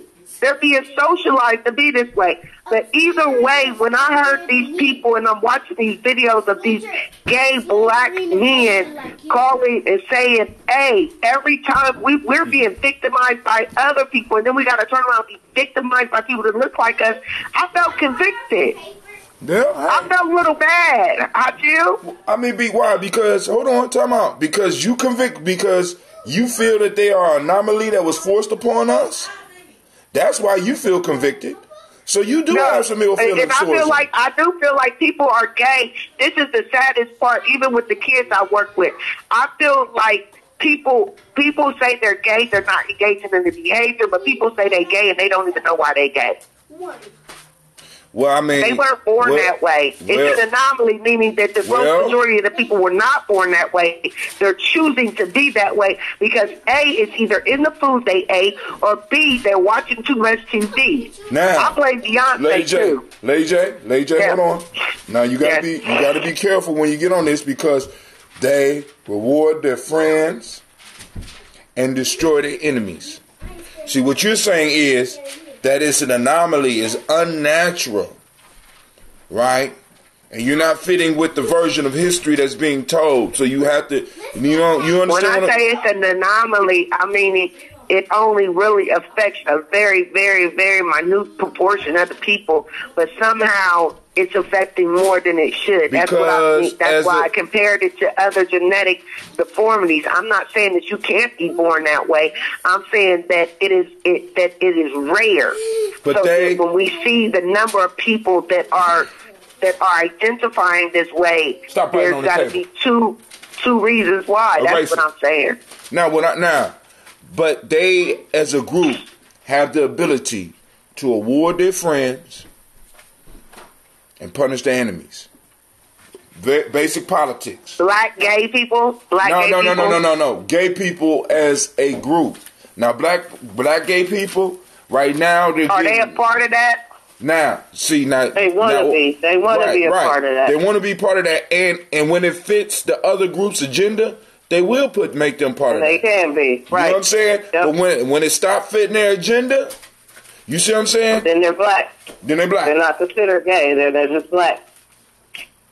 You know what I'm saying? I mean, because we got to understand this is a game being played, and I'm like, Go ahead. I just want to say this too. I was not familiar with the historical, and you say it all the time, circle the wagon, but I'm glad that you explained that because this is the other piece that I often say. People sometimes have an issue, with certain forms of political participation, and I'm going to use protests and marching for an example. And so, some time ago, I have been working with a group to organize a march on Washington, right? And we get into this big debate behind who could march behind the banner, right? And so what I say is we all have one common enemy, right? And if we march, essentially the goal is that you will have identified those people who have that same common enemy, and they march with you, right? And so then they said, no, we don't want them marching with us, da-da-da-da-da. And so what I said was give them their own banner. Give them their own banner and let them march amongst us with their own banner, identifying why they're upset, why they feel disenfranchised or whatever. Okay, because even amongst black people, I say that even amongst black people, they have different reasons why we are upset with our enemy. You know what I'm saying? Or the right we have against our enemy. But I just say, like when I'm thinking yesterday when I saw these videos, I was thinking, give these people a banner. I don't have to march behind a banner, but shit, it's enough of them. It's enough of them, and they too share a common enemy. Why wouldn't I want them to be among my forces? You know what I'm saying? Even if their plight is not mine, or even if their objective is not mine, their goal is the same. You know, we must eradicate and bring down a system that is basically screwing us all. Well, now, and this where, because now, Lady J, let me say this to you, right? And everybody out there, family, listen. Everybody is coming from their angle. Everybody wants to get something. And everybody will fight to get their stuff recognized. The black folks, on the other hand, we allow our shit to be put all the way at the back because we want to be fair. We want everybody to be equal when there has never been a world like that. I'm just saying, for me, it's black first everything. I ain't got time. I don't need black first education, black first economics, black first political. You know what I'm saying? If a motherfucker, if they have to put you on an agenda in secret, I'm just letting y'all know, you're not on the agenda. If they don't talk about your place in the agenda, you're not on the agenda. I've been in enough meetings to know that. Right? When motherfuckers be like, oh, we're going to bring that up. But if the shit is not on the agenda, it's not in the meeting. So now, what gay people have done has been, they have made it possible so that their grievances can be put on the agenda. Their needs and their wants can be put on the agenda.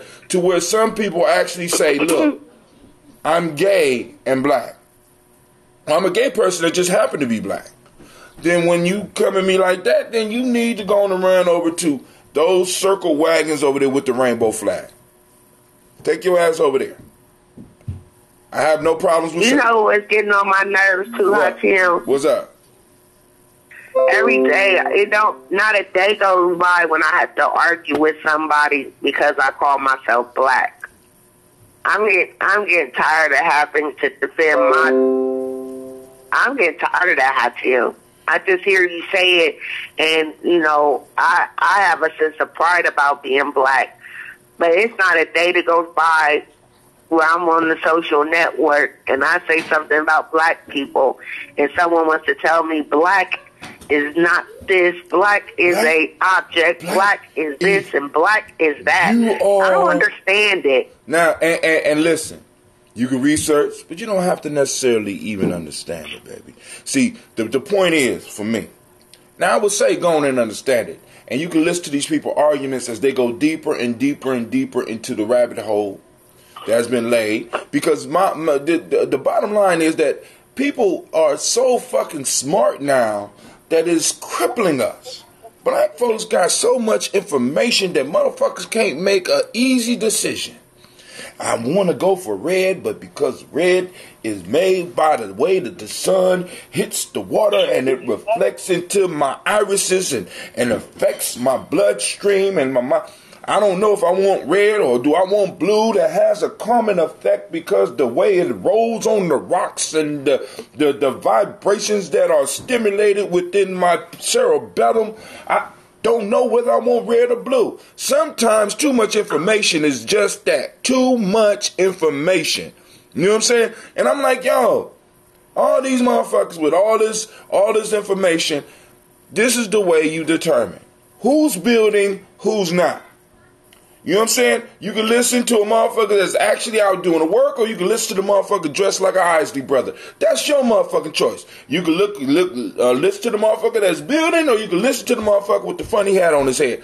That's all. You know what I'm saying? All this shit, I don't have time for a lot of those arguments, so I don't even, as a matter of fact, Lady J, I told you a long time ago, and I'm going to tell you what I tell my sons. At one point in time, with all of the sons that I got, they would get in arguments on Facebook. And my daughter Keisha would text me and be like, Daddy, such and such of them is fighting on internet.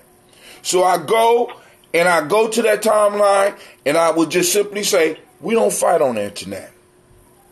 We don't argue on the internet. We don't. All this shit is admissible in court. Y'all stop that shit. Boom, and it stopped.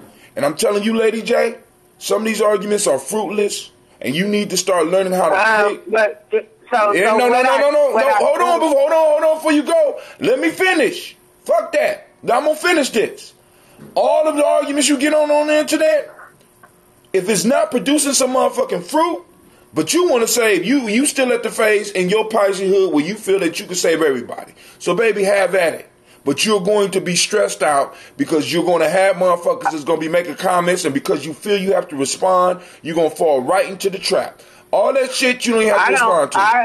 I do commentary, Tim. That's what I enjoy doing. Okay. So the same way I like coming on here and going back and forth is the same thing I do on Facebook. I mean, I like to do on my social media. I don't make no threats or anything like that, but I do enjoy commentary, and I do. I feel like Facebook is my platform. I have an opportunity, especially when I'm wearing my bag. I'm not wearing my bag right now because I'm showing off my Obama newspaper in the back of my profile pic.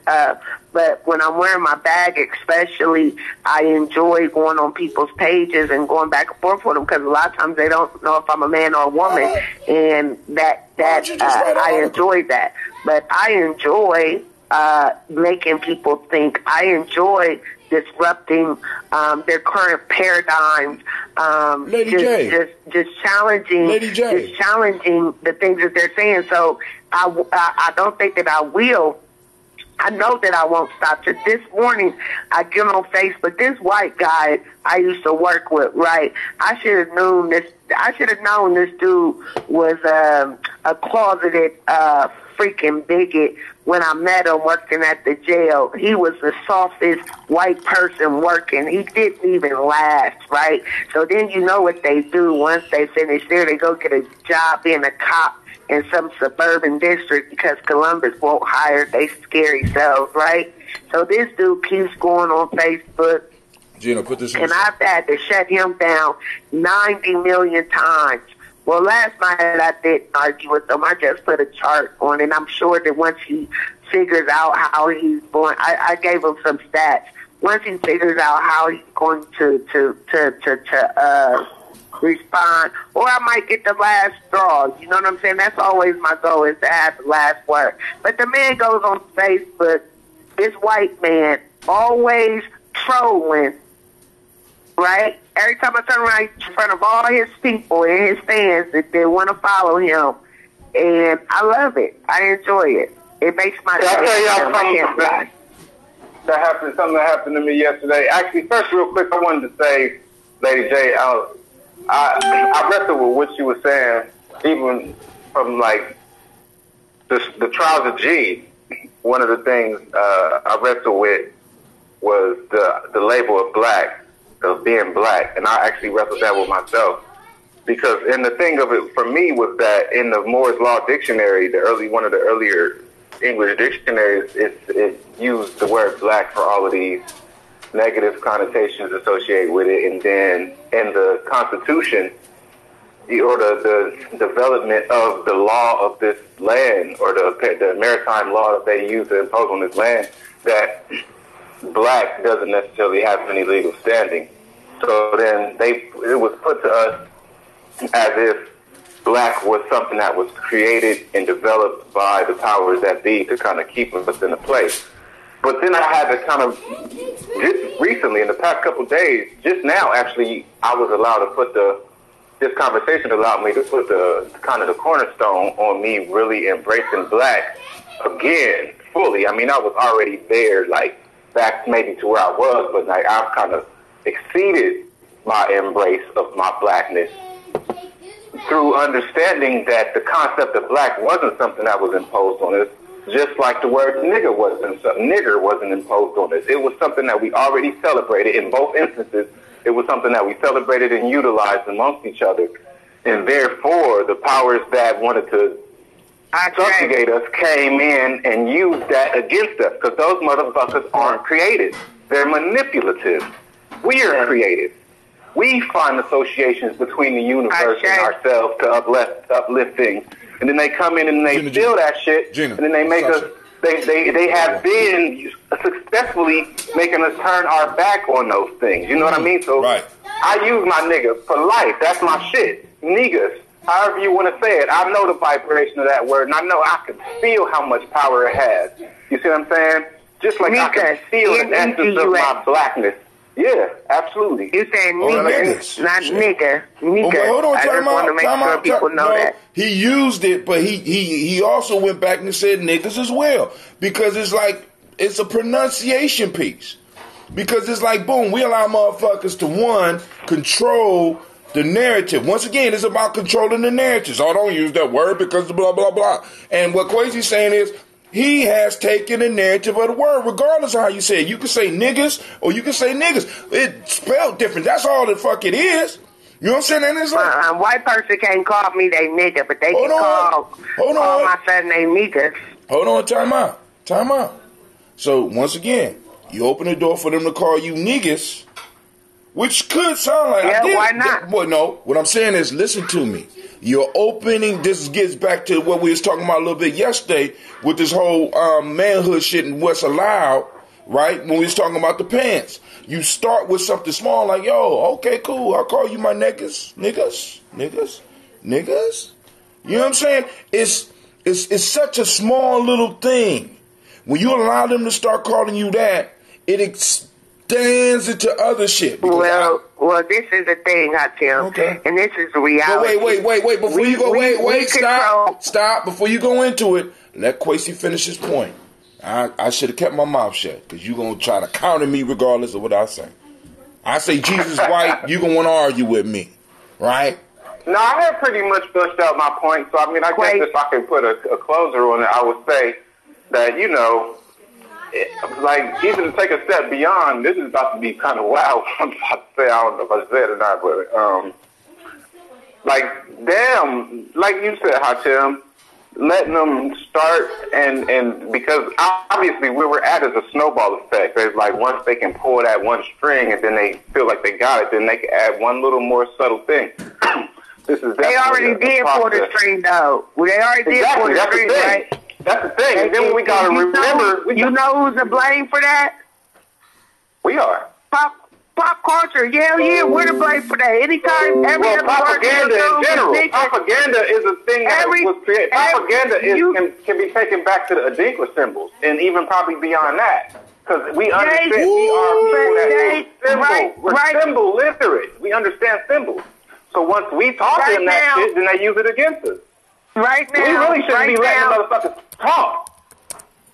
Right now, you turn on the radio and all the popular songs that you know, we got to understand when it. Oh, and Tim's going to jump on me about this, but this whole idea, this hip hop culture, you know what I'm saying? It's not just, you know, certain things are just not with black people.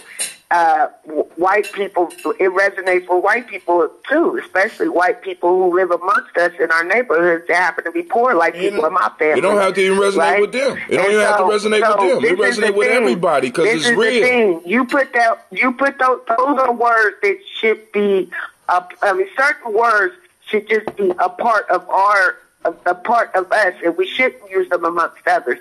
When you put these words into popular songs that all people listen to all over the world, and then you get upset, then people get upset that these people are using these words. But you know I what, don't get it. Lady J? No, Okay, well, you can get it. Wait, hold on. Let Cynthia go. Words are simple. Let Cynthia go because she been quiet patiently. Go on, Cynthia. I got you. I'm like Quasi. I like to listen, really. But let's just take this back to what we were saying earlier about us circling our wagon. You know, if we don't, then this is what happens. You know, we let them in. Historically, we've let them in. We've given them what they have. And like, you know, the point was already made, they use it against us. So we have to, and Mr. Hatem has talked about this, you know, pick and choose who we let into our circle of wagons. Whether it be them, some of us, whomever. You just got to be a little bit more selective.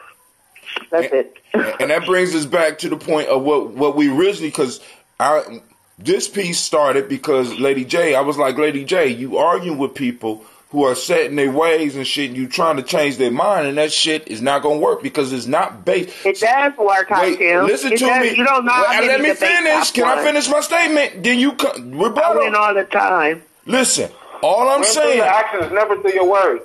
Right.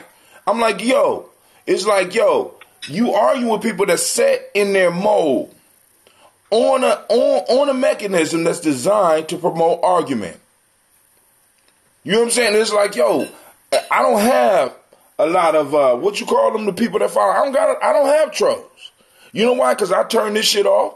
I make my comment and I keep it moving. Matter of fact, I might not even comment to the comment that you make on the shit that I post because I don't give a fuck about what people are saying about what I'm putting up. You see what I'm saying? Take this into consideration. Check this out. I'm sorry, you finished? No, go ahead. I want you to chew on this, Lady J. You are the minister of propaganda. So by your own definition of who you are, words don't apply. You create spectacles for people. So sometimes it might be the passion or the energy that you're putting behind what you're saying, but you know it's never the words that you're saying. You got to create images for people. You know what I'm saying? You realize this intuitively. You know, so to argue with this person, all you're doing is really giving him words and concepts to later use against you because he doesn't have the creative juices to ever deal with you. Again, it's not just like we talk about on this show. We know that people are going to come and listen to this show next year, the year after that, the year after that. So it's not necessarily the things that I say. You just taught me this, Quasi, was for the people who are listening. It's for the people that's going to listen later. No, when it's I'm not. typing on the computer, no, it's not. Can I finish? When I'm typing on the computer, it's not necessarily for that person that I am engaging. It's for those people who are reading the thread. Lady J didn't write a newsletter. I feel like I write. That shit is backwards. I got to stop you. Yeah, that shit Can is I finish? Hurry, make it quick, because that's some bullshit. Go on, because I'm getting mad. I'm getting hot. Yeah, and so I need a biscuit. And so, are you going through the change of life, Hatem? No, yeah, you young Okay. Pisces. I got you young Pisces motherfuckers. Kill me. Go on. Just psychic ass. And I do feel like as the minister of propaganda that I am doing my due diligence. That shit is not official yet. And we ain't vote you in yet. Because you crazy you ain't right now. Vote me in. I gave myself a self. That's my No, that's some bullshit. That's some bullshit. That's some bullshit. That's some bullshit. You can't vote your. That's not some bullshit. You what can't. Do you mean? You can't. You I've couldn't. been Wait, hold on. See, okay. this how much respect. You can't vote yourself in as a Makunga. I don't care. That's something different. Wait. No, it's not. But when it comes to our stuff here, it's different. right? See, that's what I'm saying. We got to circle our wagons. I need people that respect what we doing. What we are able to present to you as a group, right? When we are able to vote you in as a group, should matter. But when you go to another group, did I not present myself as that person? Did I not say that? Go ahead. I'm just throwing shit out there, Minister.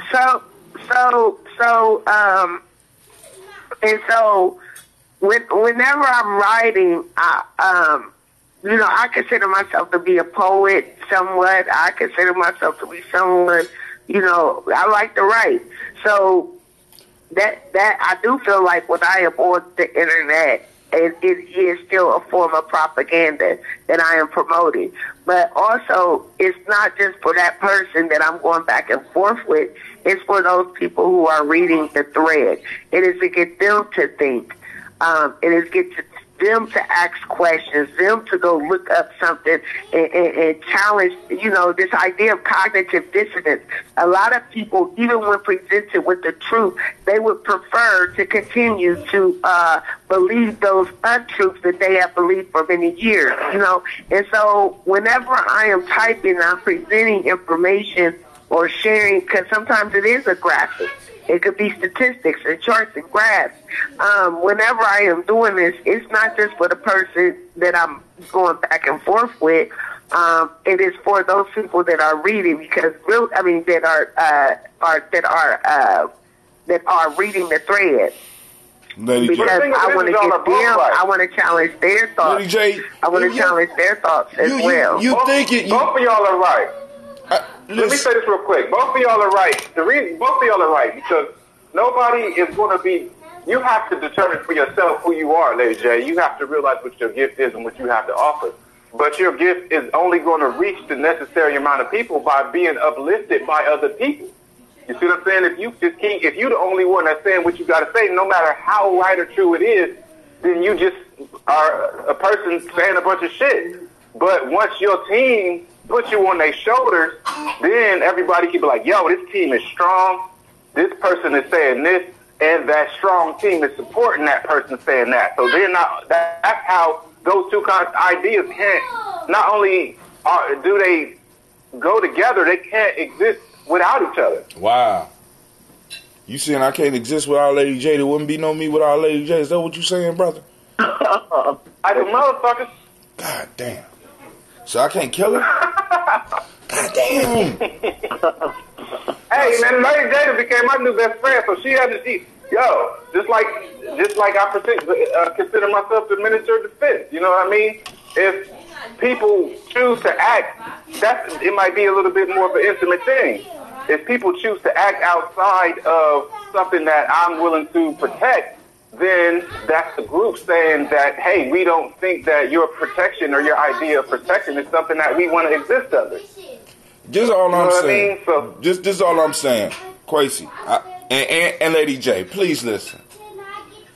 It's a beautiful thing to go and be able to it's like I gotta feed the village. Right? I got a village of 150, because Gye-Nyame and Gye-Nyame, each tribe can only grow to 150. So Gye-Nyame, since this is the original tribe, eventually, once we get beyond 150, another tribe is we're gonna have to split, and another tribe is gonna have to come. Gye-Nyame gonna have to regrow, and a new tribe is gonna have to regrow, because we keep it down to 150 people. Right? That's part of our Lord. That's part of what's going on with us. Right? Because we understand we still one family, but in each tribe, there can only be about 100, at the most, about 150. And that's pushing it. If I have 150 people that I have to feed, and I go to the lake with a fishing pole, it's a good chance that I'm not going to be able to feed all those people on certain days. I might have a good day where I'm able to get enough fish for 150 people with a fucking fishing pole. But if I throw a fucking net into the water, it's a good chance that each time I throw that net into the water, I'm going to be able to draw in enough fish to feed everybody almost every time I go out. And I'm just saying, Lady J, I honestly believe, and it's just my opinion, I honestly believe that you're throwing a fucking fish, you're using a fishing pole to catch motherfuckers, whereas if you say you are the minister of propaganda, do you understand the idea of creating something where massive people could come and see? Everybody ain't going to a single person's post. I talk about that all the time, Jim, so you know I do. Right, but what I'm saying talk about is, it all the time. What I'm saying is, we can't talk about it, got to be about it. You so see what I I'm saying? talk about the fact that networking with individuals who can actually produce the images that I need and how to launch these campaigns all over. But how do you get them to work with you? I talk about that all the time. But how do you get them to work with you, Lady J? But this is the thing. No. Back to my question. I say this all the time. Lady J. I say this all the time. Lady When J. we attack the enemy, we attack the enemy by any means. Listen. So you're going back to your propaganda.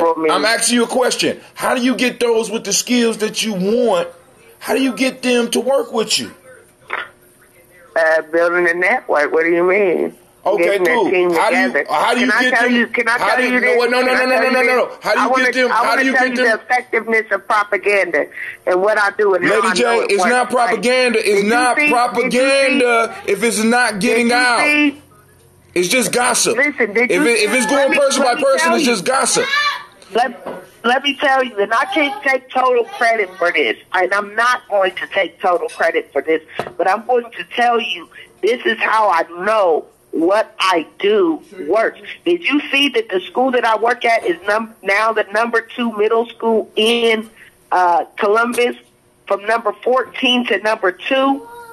You know what we do every day that I'm in charge of for the last since I've been at this school? You know what we do every day? We have programming every single day. Every single day we have programming. Do y'all program one at a time? That programming brings about a sense of belonging. Do you program them one at a time? Or do you program them as a group? That's all I'm trying to get you to understand, Lady J. It's the whole school. It's the whole school. You're not going through one at a time and doing the morning programming. You're programming the whole school. So what the entire Lady J, school, every morning. Let me remind, hold on, before you get, because I know this story is another 15 minutes. Hold on. I just want to make this point, and then I'm going to shut up. This originally started because you said that you were tired of having to defend calling yourself black, if I'm correct. And the only point that I was raising is that you don't have to waste your time arguing with people about this. But you like that shit. So don't complain about it on my show no more. I have to agree with that too. Okay, can I chime in? Yes, ma'am. Go ahead. Yes. So in being on social media and different, internet platforms, I do see that there are people that enjoy that. It could be, they might even agree with you, but they just want to argue, And so, yes, I get it that it sometimes they do want to get a point across or get their information across or sway people to, think or feel the way they feel. But a lot of times I think it's just people just want to argue. They just want to be divisive or, and overall that doesn't, that doesn't help our cause. That doesn't further us if I just realized something. People just argue, They just argue to be right. I'm not saying that you're doing that, but if I'm not mistaken, Sister Cynthia, ain't you an Aquarius? Yes, I am. My birthday. So we got a male Aquarius, a female Aquarius, a male Pisces, and a female Pisces in the moment that we're transitioning from the Piscean age to the Aquarian age. We're dope. No. So don't tell me this whole thing ain't ordained. And that's kind of what I think we need to relax into, is understanding that this whole thing is ordained. With that being said, there's work to be done, and we all got to adjust. We all got to learn from each other. We got to really be willing to learn from each other and do new stuff. We've been taught to do the wrong thing. And, It's so, like, just talking to Lady J yesterday, she gave me a whole perspective shift. My whole perspective. She good at that was shit. Forced to shift, and I'm not. Huh? She good at that shit. She'll say and some I'm shit not to you. saying that my actions are going to be able to immediately change, but now I'm aware of the weight of how I have to be different moving forward, and something that's very important and central to my existence and being. I couldn't exist if it wasn't for this thing that I'm wrestling with, this relationship, the most essential relationship that I've been wrestling with my whole life. You know what I mean? Like, I have an entirely new way of looking at that relationship and my responsibility in that relationship, how I drive the progress of that relationship. You know what I mean? Mm-hmm. I want to say something about an experience I had yesterday. It's the exact same experience we were talking about. It was on Facebook. So, and the crazy thing is the person that posted, that started the whole conversation debate was somebody that was on the show. Remember Tico? We was talking about football? Right. So he's an educator. So he was off yesterday, just like y'all lucky folks, you know. So he was at home playing Madden, and he posted on his timeline that he noticed that as on the new Madden, you can do a lot of creative stuff. He said you can create a black player, you could even create a black head coach, but you cannot create a black owner. And Shut up! Hashtag white privilege. Hashtag white privilege. So then this white dude got on there and said something kind of ridiculous, man. It was just crazy what this dude said. He said something like, you know, that's racist for you to say that. Like, you know. So the thing that great job, white boy. To me was all of these people got on there and started like talking to dude. And I'm like, wait, y'all tripping. Why are y'all even addressing this dude who is obviously either dumb as fuck or trolling y'all?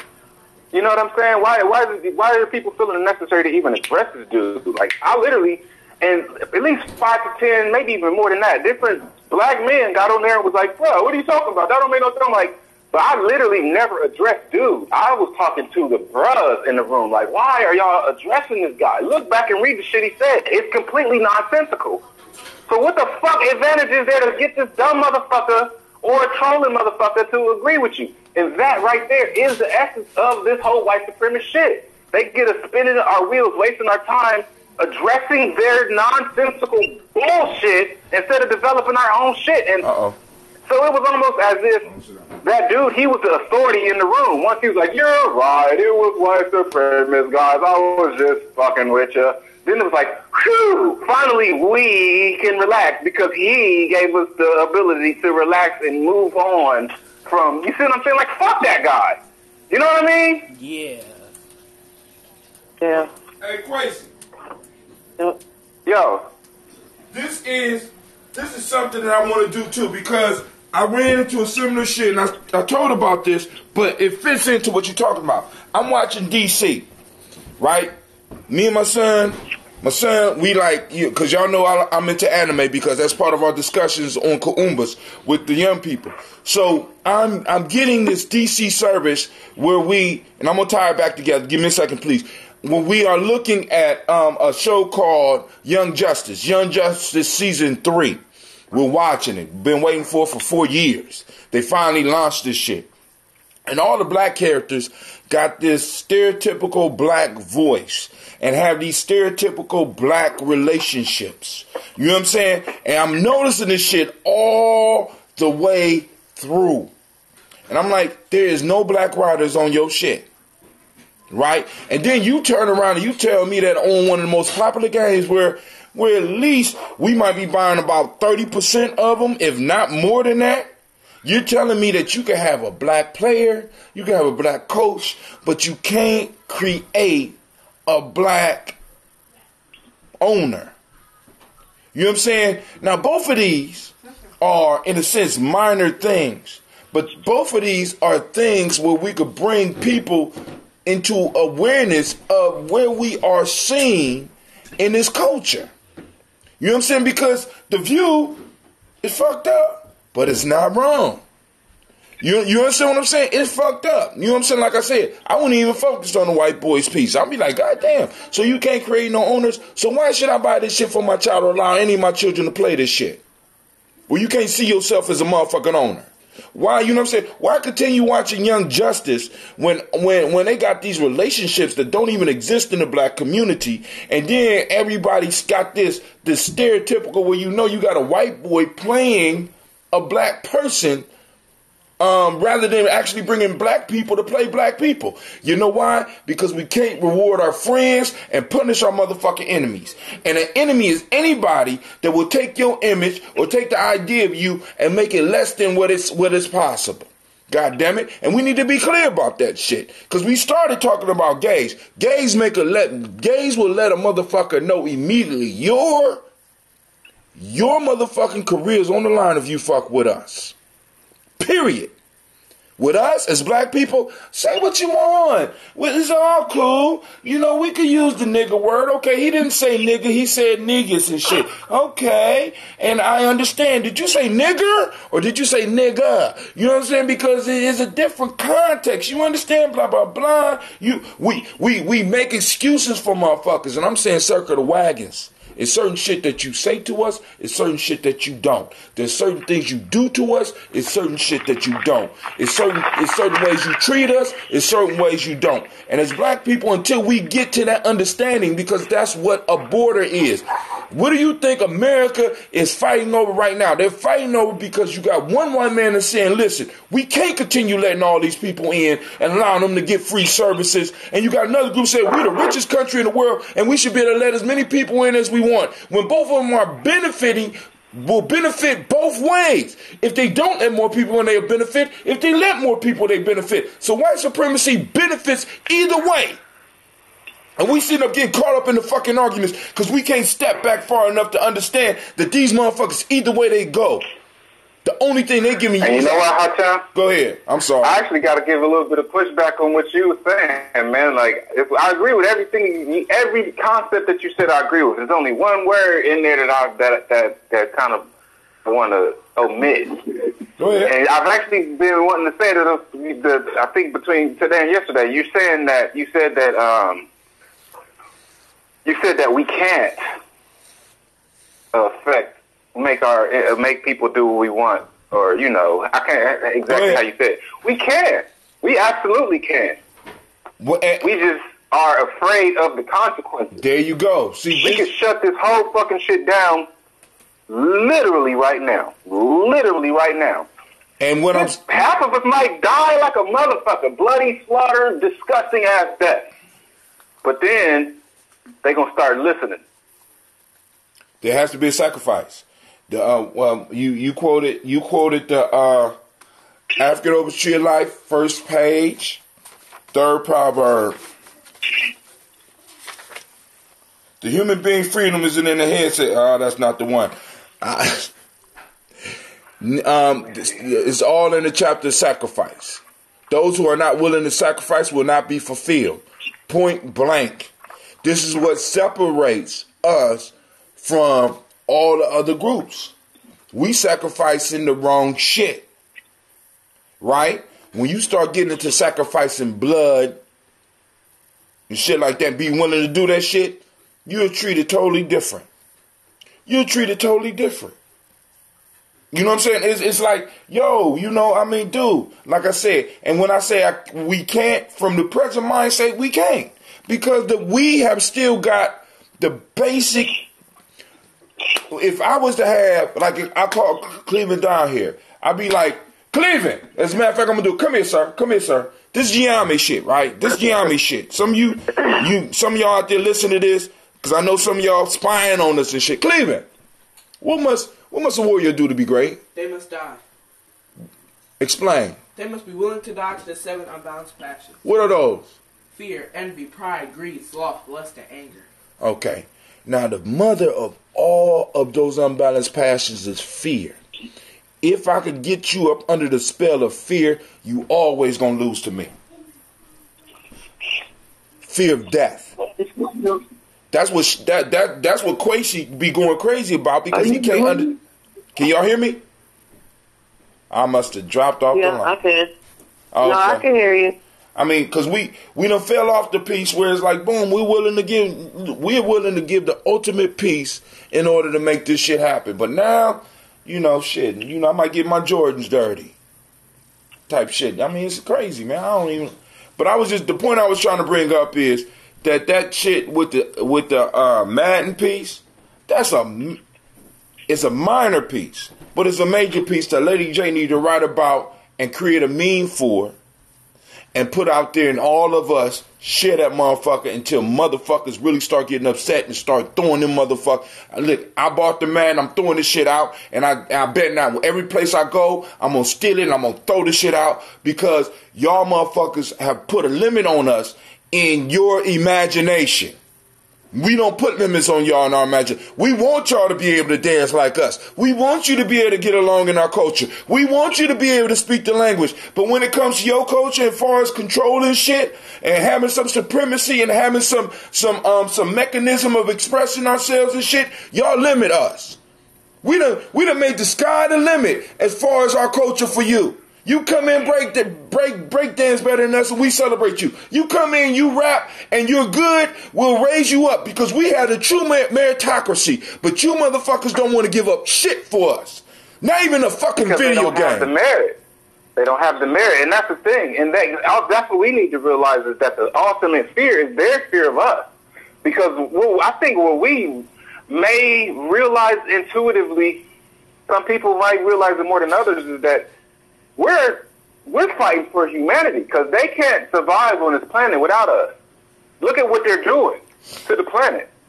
I mean, even because we talked about resources, utilizing resources and all that shit, and maybe I've been concerned about us depleting the resources, but even set that aside, maybe oil is the earth's blood and it'll keep producing it. But then at the same time, if you kill the heart, then it stops producing blood. But even if that's not the case, I like kayaking. I started kayaking this past summer. I kayaked down Alum Creek. There is so much fucking trash. That shit made me hate humanity, man. There is so much fucking trash all through the river, man.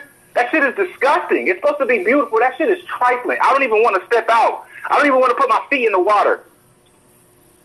That shit is trifling as fuck. And this is the white man's imagination that made that shit happen. And we're not innocent of that. We participate. We're probably some of the most trash-making motherfuckers. We throw our little trash and eat our little shit from the corner store and throw it on the ground. You see what I'm saying? Right. But this is not. We didn't imagine up plastic. We didn't imagine up all of these disposable containers. We didn't imagine that shit up. We participated in it, but we didn't imagine that shit up. So what needs to be taken into consideration by us is that, we in a sense are... They're an anomaly. They're a genetic anomaly. We are a genetic consistency. We're a genetic definite.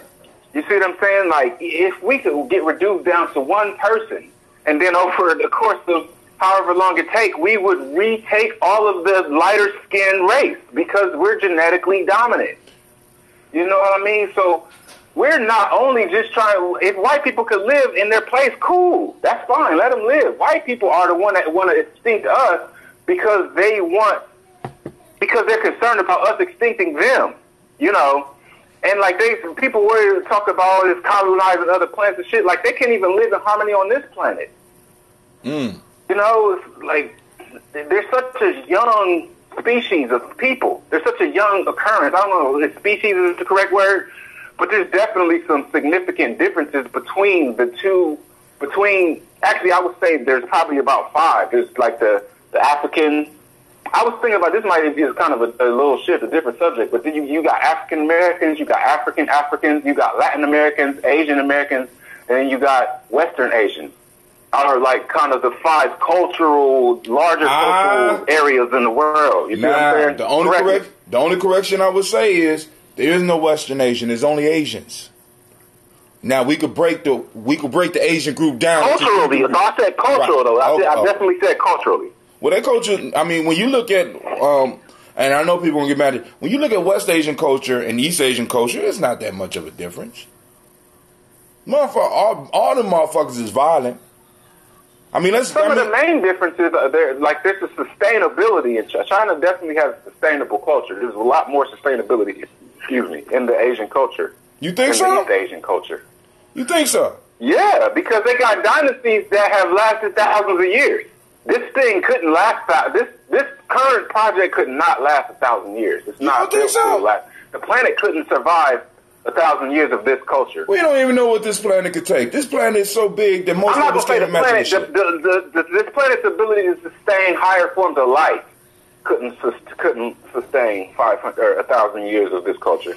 It's my theory. Now, theory. Somebody said, I am James Wallace. Shouts out to you. He said, sounds like a double standard. I don't know what he was talking about. But, family, when it comes to us, you know what I'm saying? It comes to us surviving. Are you not willing to uphold a double standard?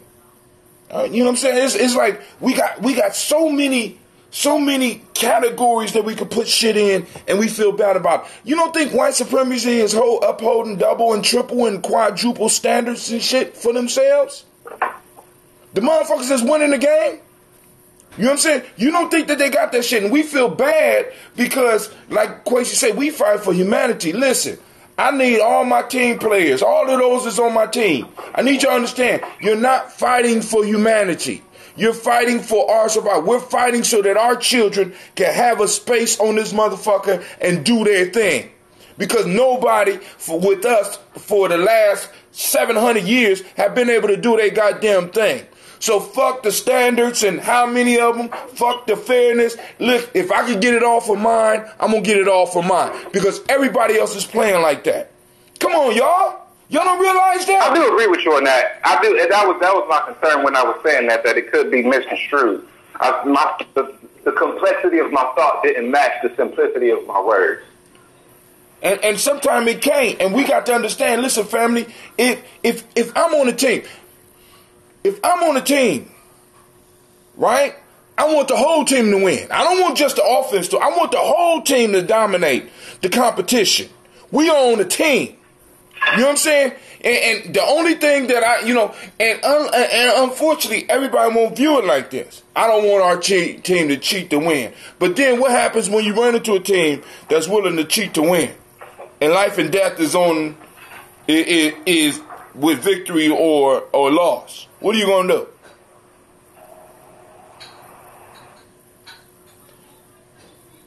You know what I'm saying? Get quiet.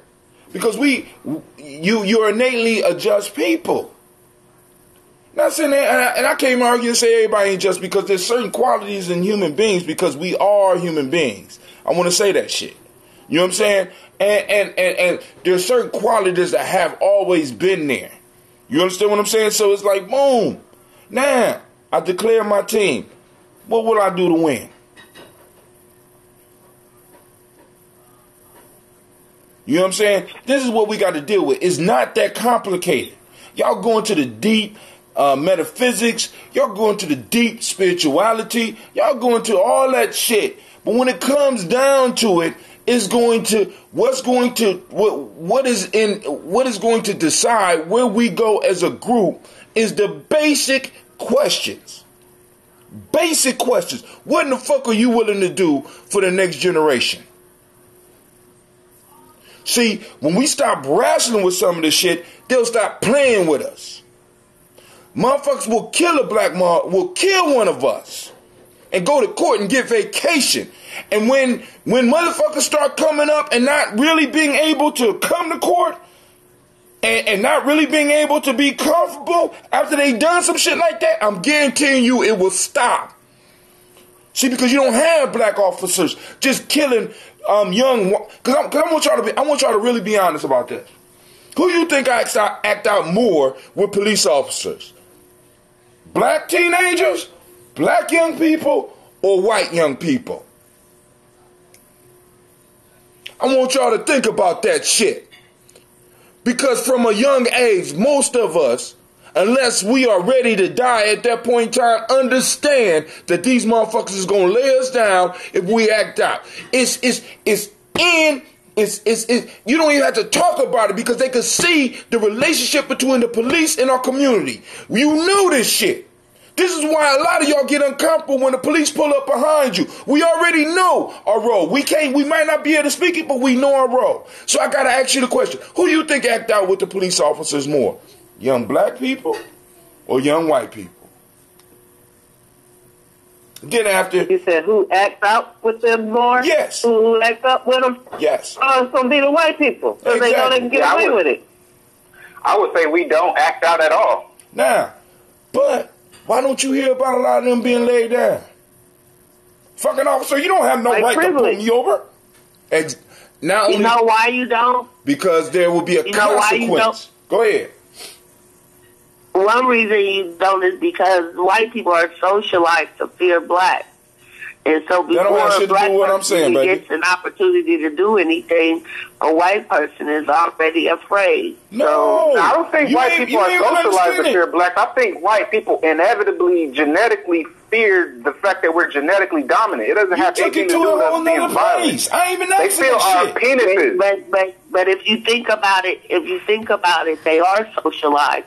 Because anytime, and the same thing goes to my young people, when I'm dealing with them, this whole idea of looking glass self, I'm going to behave how I think that other people perceive me and think that I should behave. The images. Okay, so I think that if they're socialized to fear us, then they're socialized to fear us in the same way an antelope is socialized to fear a lion. So on TV, when we turn on TV, in addition to the current agenda for homosexuality, we also know that there's this agenda with violence, and it's been that way. But they're not afraid of us as far as a violent perspective. They're not afraid of our ability to wage violence on them, though. I mean, maybe in a fair one, they might be afraid of. They might be afraid of. But white boys ain't no punk like that no more. They got access. They got money. They out here training. White boys can fight. That's what I heard you say. But I'm telling you just from working, just from kind of what I see in the school system. I had a white woman tell me the other day that she's afraid. Listen to what he said, sister. A white teacher. She said it. She admitted it, and I had to tell her white friend, who was my coworker, to talk with her because I was so offended that I did not want to say anything because I was sure that I would for certainly frighten her even more. But white people, they come into our communities. They have never lived amongst us. They don't know us. They don't. They're not familiar with us. What they know about us, they've gotten from TV. They've gotten from some of those news stories where they're always negative. That's what they know about us, and so I think that these processes are a byproduct of them having an inbred automatic understanding that they interpret as fear. So this is all the play out of how they address that fear. If anything, they've been socialized to use that fear as a weapon. But it's not fear of any physical conflict. Even the biggest, strongest, like you go back, the biggest, strongest person, African warrior that you know, you ain't going to be able to be in a physical conflict, was probably the kindest, most gentlest person at the same time. And had 50 kids. And they had one. That's what they fear. Genetics. Now, let me say this. Let's just break it down even deeper. Because that's deep. You understand what I'm saying? That's deep. Let's take it to a child. Let's say you tell a child not to do something, but with the stuff that you tell them not to do, there's no consequences. What's going to happen with this child and them doing it? Are they going to stop or are they going to continue if they like doing it? They're going to do whatever they want. Exactly. And that's what I'm saying. They're going to push the limit every time and do whatever they want. They're going to walk all over. Now, breaking it down simply, I do what I can do. When there's consequences, I stop doing. So if I kill you and there's no consequence, why should I stop killing you? And what signal am I sending to everybody else like me that wonders what happens if they kill you? Now, if you kill a white kid Like, for example, going back to my original argument, if you kill a white kid, if an officer kill a white kid because the white kid is doing the exact same shit that a black kid is doing, smoking weed, talking, not only getting belligerent with your ass, you find a way to handcuff that motherfucker and put him in the paddy wagon. Not because he white, but because you know. They didn't at the courthouse. Hold on, you talking about 1 out of 20. Get out of here with that shit. Listen, all I'm saying is, let me finish. This is the thing, Hatem. This is the thing about media. This is the thing about media. Just because they don't show it on TV doesn't mean that it doesn't happen. Just because we don't hear about it doesn't mean it doesn't happen. It's by design. They pick and choose. The reason why they pick and choose to show the police slaughtering us because it's modern day lynching. They want to instill a sense of fear in us. It's not nothing new that they're doing. This is the same shit they've been doing. Anytime you can go on your Facebook and watch someone like Eric Garner be choked out over and over and his lifeless body shown over and over, or you can watch this young man who was a teacher and he gets pulled over and he's shot. Anytime you can watch that on Facebook over and over and over and over again, it ain't to bring awareness per se. It's modern day lynching. No, it is to bring an awareness. It's always to bring an awareness. At the same time, Lady J, you there's a counter narrative. The counter narrative is just valuable to them because the way that the system has to balance itself out. Because if it was too overtly obvious that that's happening and it's only black, just like how the white dude in that Facebook thread said, "No, that's racism for you to even say that there's no black owners is white privilege." They have to balance the narrative, so it's in their benefit to every time that a white boy is killed by the police for them to trumpet that and say, "See, we do it equally." Is happening. You know, it wasn't following the rules, so we flowed that. Like, hold on, we got somebody on the line. If the whole purpose is still the same way they would take and hang slaves and burn slaves and make those other slaves come out and watch in order to instill fear, it would not be in their best interest. Because we got to understand why that was allowed. I had never watched anybody die ever or no social media, Facebook, anything until Eric Garner. And then what happened is, or it might have been one before that, but what happened is it happened over and over and over and over and over and over and over. Now, there was no discretion. It wasn't like the videos where you could say, watch with your own discretion, uncover it. It wasn't none of that. Hey, so excuse me. I gotta know. I have to know why it is that it was allowed to be shown like that. And like I said, he just told you. You don't hear. It took me back to lynching.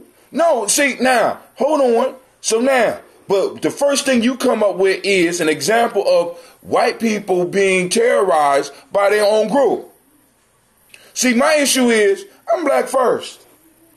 Leave that shit, take that shit over to your timeline and have that discussion.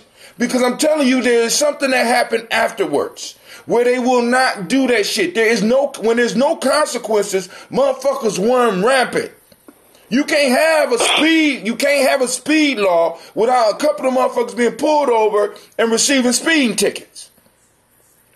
You understand what I said? There's no consequence. So for when they deal with us, there's no consequence. So I could put it on Facebook and allow that shit to just be running rapid and not put any type of message on here and not pull the shit off. You know why? Because there's no consequence for Facebook. There's no consequence for the officers. There's no consequence for the judge. There's no consequence for the juries. There's no consequences for the politicians that allow this shit to happen.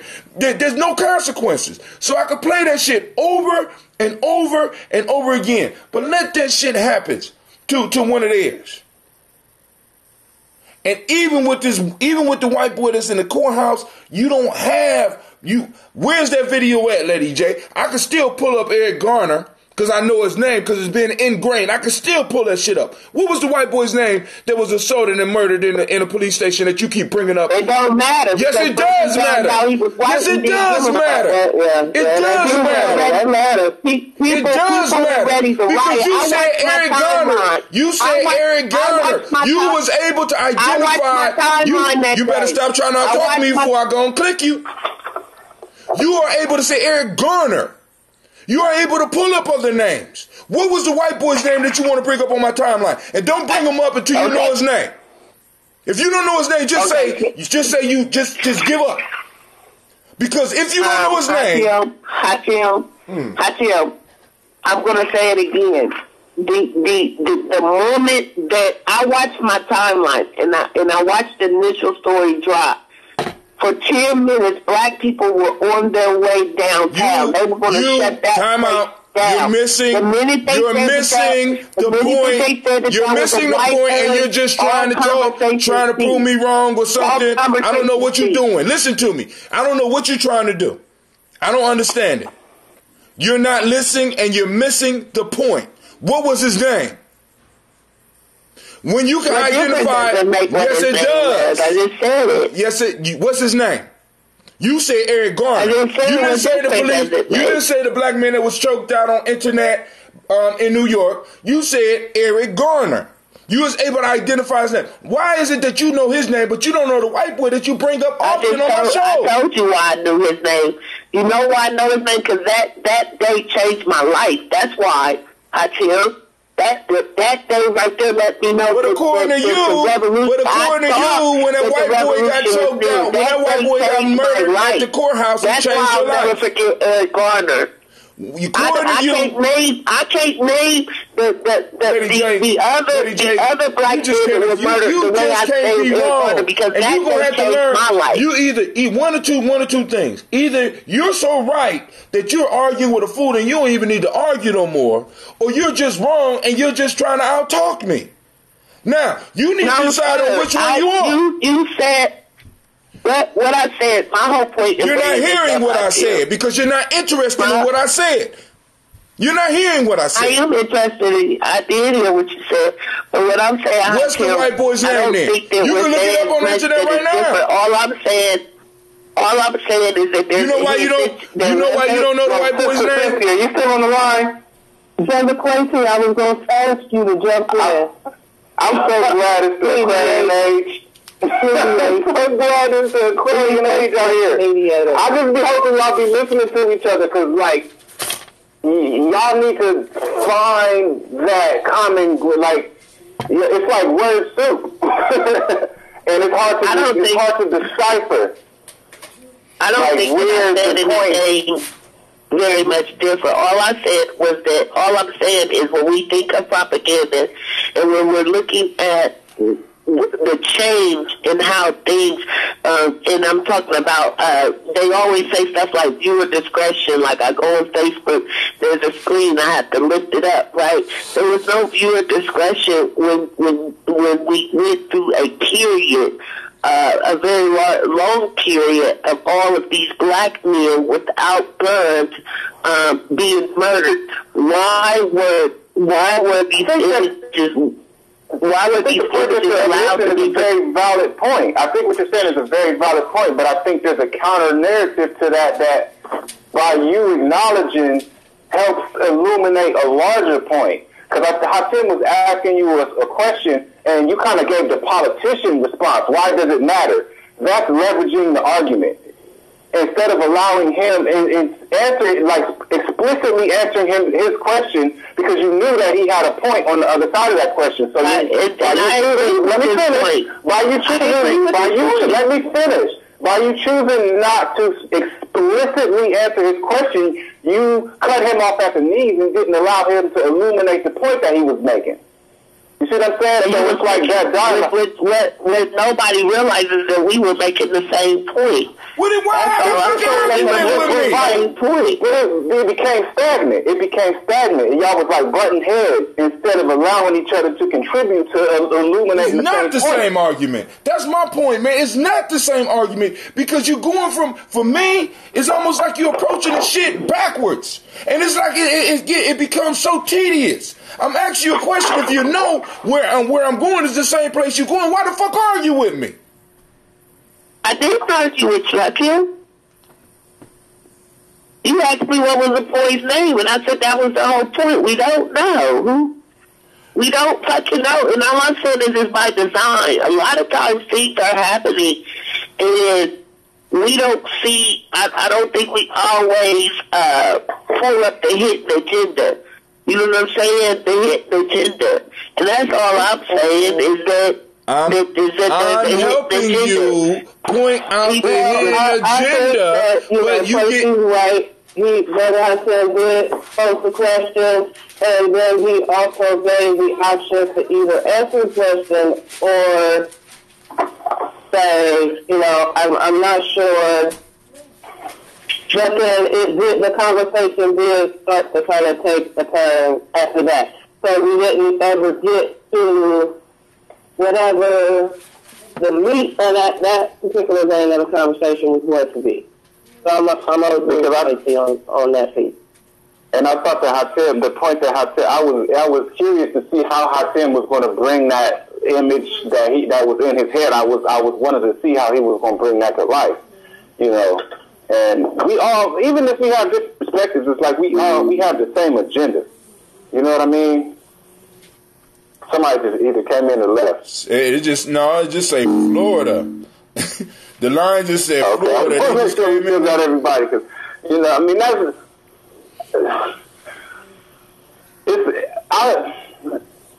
experiencing right now the challenge of wanting to keep things on track.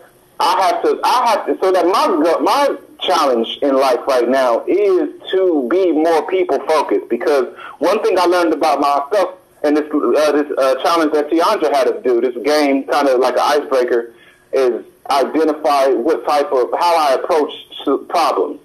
I don't give a fuck about people's emotions. That's kind of how I get down. I don't care about how people feel. I'm just gonna go. Like if we on a boat and I see a problem, I'm going to jump out of the boat without consulting with anybody. I'm going to swim to where the tangle is and I'm going to try to get that shit out. But in a sense, it might be better for me to tell somebody because I might drown. You know what I'm saying? So if I tell somebody, then they might give me an oxygen tank so that I could be a little more focused. You see, because sometimes when I say I don't give a fuck about people's emotions or even comment, I don't even necessarily give a fuck about people, period, individuals. I give a fuck about the group. And that could even be me. Like, I could give less of a fuck about my own survival than fixing the problem with the boat. So I could end up hurting myself at the risk of everybody going down the boat because I was the only person that realized what the problem was. Instead of explaining the problem and coming up with the best solution, I just dove in because I can be so, what's that word? Proactive? Yeah, but I mean, I guess that's to make it sound more flattering. Like they call ADD people, they have you're impulsive. I could be so impulsive that I could do things at the risk of the greater goal. You know what I mean? So that's my challenge. And I think that in these conversations, if we're not realizing our own challenges, then we're at least missing half of the opportunity in these conversations. I'm hot right now. It's been. You're mad. I'm mad. Shasha said I'm mad. All right. The Mad Titan. So I could just be sitting there just taking it all in, huh? Listen, the kids that's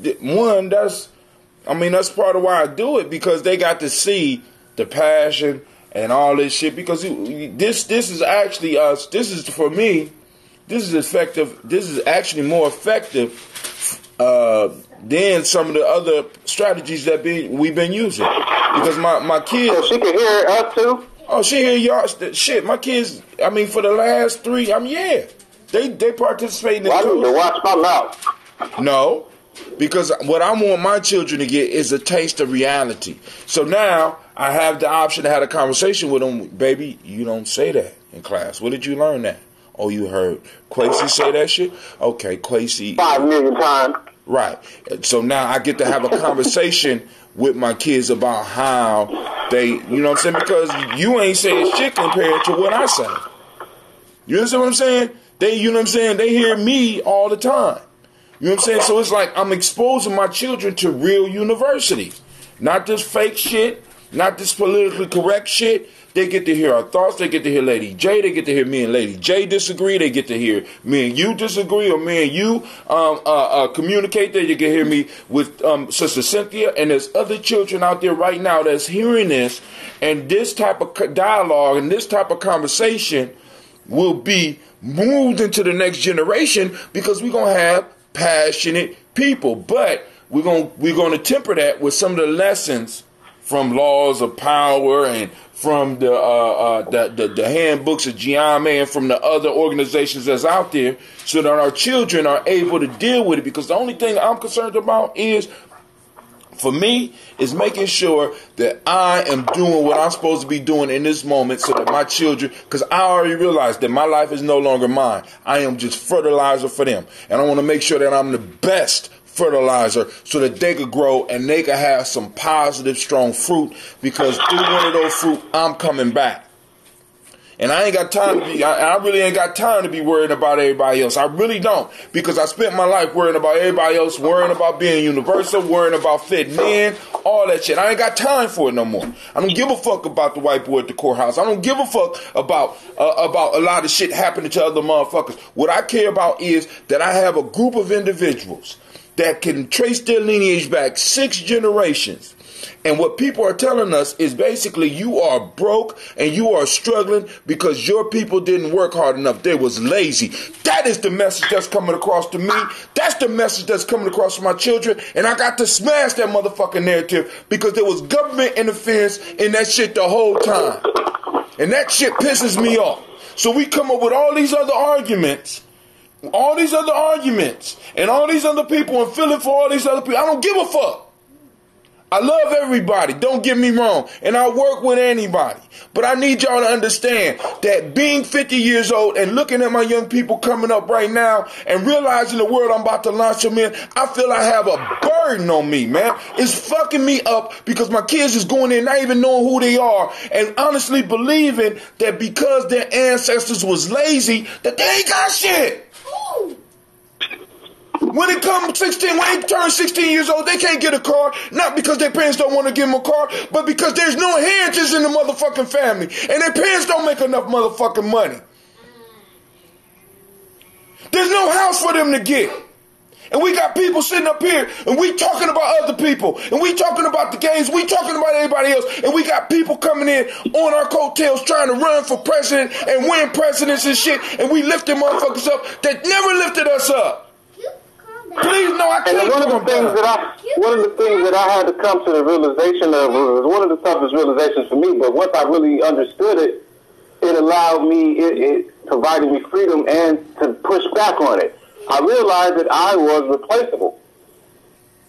Period. I think that I got a lot of. Go ahead. I'm sorry. Go ahead. No. I'm glad you're still here. I was actually I was wondering if you was here. Yeah, let me finish. I'll make it quick. I was just going to say that I realized that I was replaceable, and that was a humbling thing. You know, I think that I do bring a very unique skill set and a very unique set of experience to the table, and it's probably not something that happens often. You get a person that was genuinely grew up in the street, and dropped out of high school and then went and got a bachelor's degree, you know what I mean? But it is genuinely educated now and genuinely has a passion for education. It has all of these very seemingly these experiences that wouldn't necessarily seem to go together. So I realized that my perspective is rare and valuable, but it is very reproducible, replicable. It's going to happen again. There's plenty of me's all over the place, you know?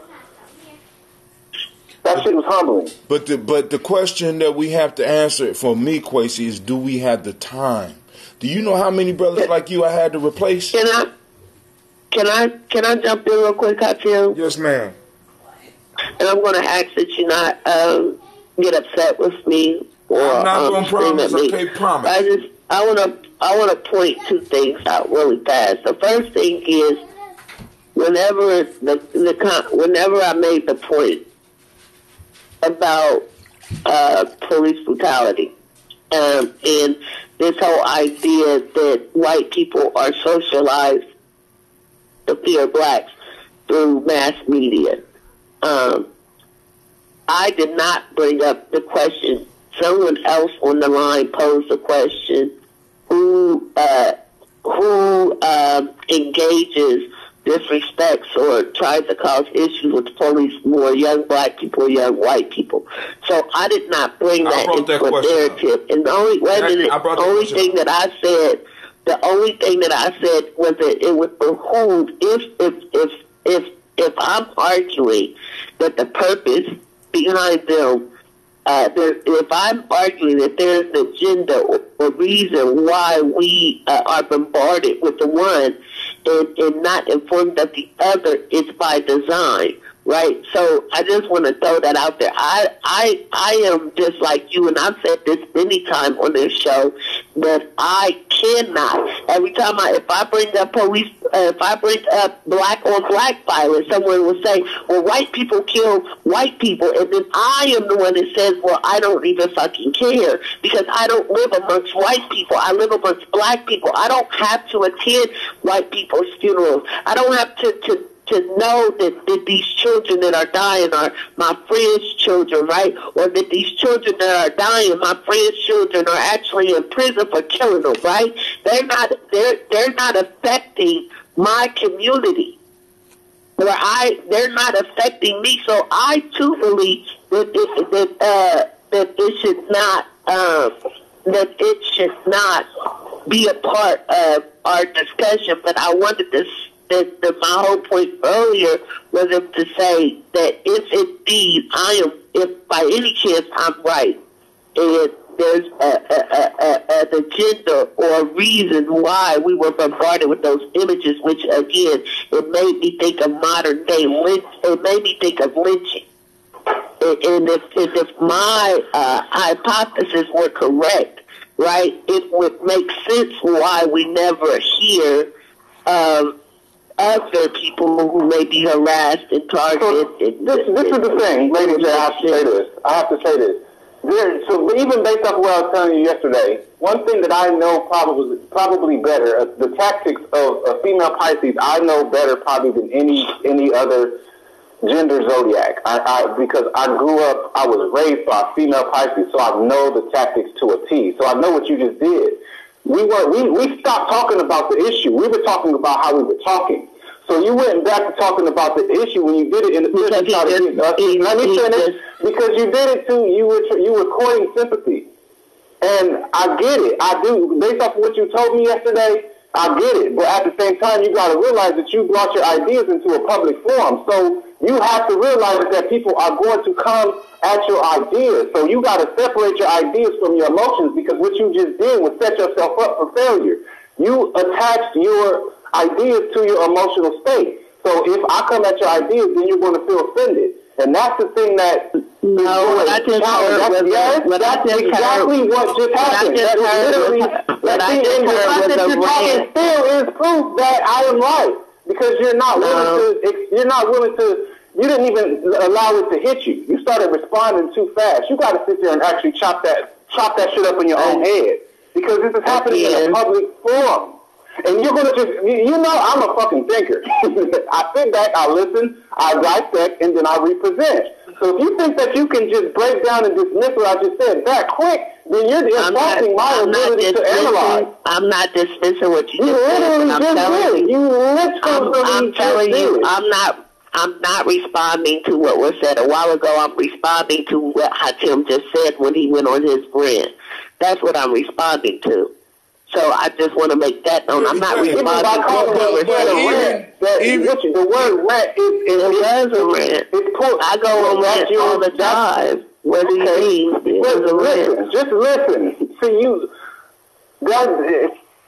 that shit gets too frustrating for me, because it's too emotional. That's what I'm talking about. You're putting emotions out front of your point. I got to get through the emotions before I can intellectualize, before we can have an intellectual conversation. And that's cool. I get it. In certain spaces, that shit is necessary. But in other times, that's taken away from the progress of what is being created here.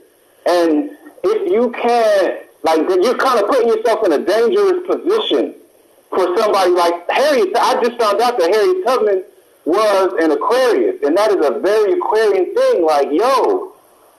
whether it be your point, whether it be physically. Motherfuckers might have to die that's on our team. You see what I'm saying? If they aren't capable of contributing their gift in a way that's useful to the team. You know what I'm saying? That shit has to be useful to the team. So if it's still, just like I was talking about, it's not for me to present what your challenge is because I see it. You know what I mean? But it's not for me. If I tell it to you, then it's like, I done defeated your battle. So that's your battle, is to figure that shit out and then to figure out what to do with it. You know what I mean? But at the same time, for it to be coming up in our building sessions, I think it will behoove you to even go back and listen to this conversation on your own, critically, because there's a lot of jewels where you are valuable. But there, like I was saying before, there are other people that bring it to the table. But like Hatim was saying, we don't have time to be developed for other people because you are the forefront of what you do at this point in time. But that shit gotta be useful. Now, I'm just gonna say this. You call it I did my rant, but my rant wasn't personalized. It ain't because you're not the only one that think like you think, and the way you think is not the only danger that we have if it's even considered a danger. I did my rant. That's it. I did my motherfucking rant. Now, I believe in the proverb or the story that says that when you throw the rock into a pack of wolves, the one that yelps is the one that get hit. I threw a goddamn rock. Right? And like I said, where it landed. But we ain't got to rehash that shit. I'm just telling you, man, because I'm real bothered. For me, because it's like we are telling our children that they're not working hard enough. And we're telling ourselves that we wasn't working hard enough. But that's my second point that I wanted to bring up. Stop! Real quick. Stop. No. Hold on. Stop. Y'all hear my baby? See, she telling me to calm down. So I'm going to do the best that I can. But we got a new caller on. I want to make sure that the caller be heard. Of course, it's from the 614, and you're sitting on the line nice and quiet, and you've been patient. Go and get your words out, and then Lady J, you going to say your thing. How about the 353? You there? You better say something, or you might not never get a chance. 353. Oh, that's me. Who is that? It's Cynthia. Oh. I don't know what happened. Like my call got dropped and then I just called back. Oh, okay. All right. That's me. Yeah, I don't know what happened. It said the stream had ended. No. But then I called back and I got right back in. They trying to squeeze more money out of me. That's all that is. You know what I'm saying? All this shit that we do, we run on Gye-Nyame Journey costs money. So they always trying to squeeze. Okay, you need to up your package to this package so that you can handle the amount of data that you're streaming right now. Y'all think the shit is serious. It costs us every time we do this. We do these shows. So go ahead, Lady J. You unless Sister Cynthia got something she wanted to share. You better. No, I'm just listening. Go ahead, Lady J. So I wanted to go back to what I had brought up earlier, because you just were talking about like this narrative that is, basically, I don't know, promoted, right? So one thing that I adore about the current position that I have is that the principal did allow me to come in and when she interviewed me, she made mention of what they do, and I said, we did that at my old school, and they had the teachers lead, and she gave me a vision, and then she allowed me free reign, right? And so one thing that we do every day, first thing in the morning, every day we have some type of theme, right? But down to the speakers that come in and address our kids, right, down to the videos that we watch, the messages that we listen to. I just finished my whole program for Black History Month, and it was funny because one of the teachers who wants to be, that she's been teaching a lot longer, she wanted the theme of Black History Month to be Motown. And so we had this committee meeting, and I said, well, that's not possible. And she said, why? I said, because do you know how many things we must cover in those days during Black History Month? Now, mind you, I do the programming, so we get Black History 365. But during Black History Month, it's a time to celebrate. There's lots of things we're going to need to cover. We're going to need to cover science, right? We're going to need to cover Black first. We're going to need to cover Blacks in sports. I even learned so much this year, every year, even for Women's History Month, Asian Pacific Heritage Month, I learned so much in the research and planning and putting these, it's our morning town hall, putting this together. But one thing for sure, two things for certain, when we look at the grades that our school has received, and the fact that in 1 year they were able to turn it around and go from all F to all A's, and that we are one of 4 middle schools in Columbus City Schools that has a C on the report card, that after failing miserably for year after year after year after year, we were able to turn it around. We know that it comes. That we cannot say that everything is because these teachers are so fabulous. That's not why these kids are performing. What's happening is the kids are engaging in programming that gives them a sense of pride, that really gives them a history, gives them a different narrative, and that may not be, it is not the narrative in our textbooks. Sometimes they get the first thing I teach my students is the difference between primary and secondary sources, and the fact that the person who wrote the textbook, they had an agenda, they had a bias, right? And then when we read, we have to question that author. We have to go back and we have to look at our primary sources. Case in point, in one of the textbooks used I know in Whitehall City Schools and Westerville City Schools, there's a chapter on slavery, and in that chapter, the author actually states that that it would not have made sense for the slave owners to beat their slaves since they were such valuable property and since they needed them work. And I'm summarizing this, but that's what it says in the textbook. Like, I'm reading this textbook with the students, and that's what it says, and immediately I have to go get Frederick Douglass and autobiography, and I have to turn to a page, and I have to read his account, right? And I have to ask them, whose account are we going to take? But all that to say, in the classroom, the teachers go by the curriculum, and some of them go by the curriculum in everything that is suggested. Some of them are more creative, like myself, and we know that we can use anything to meet those standards. But during every morning, having almost 500 students sit in the auditorium, listening and getting the same message, listening and getting to see a lot of our successes, the great things about us, right?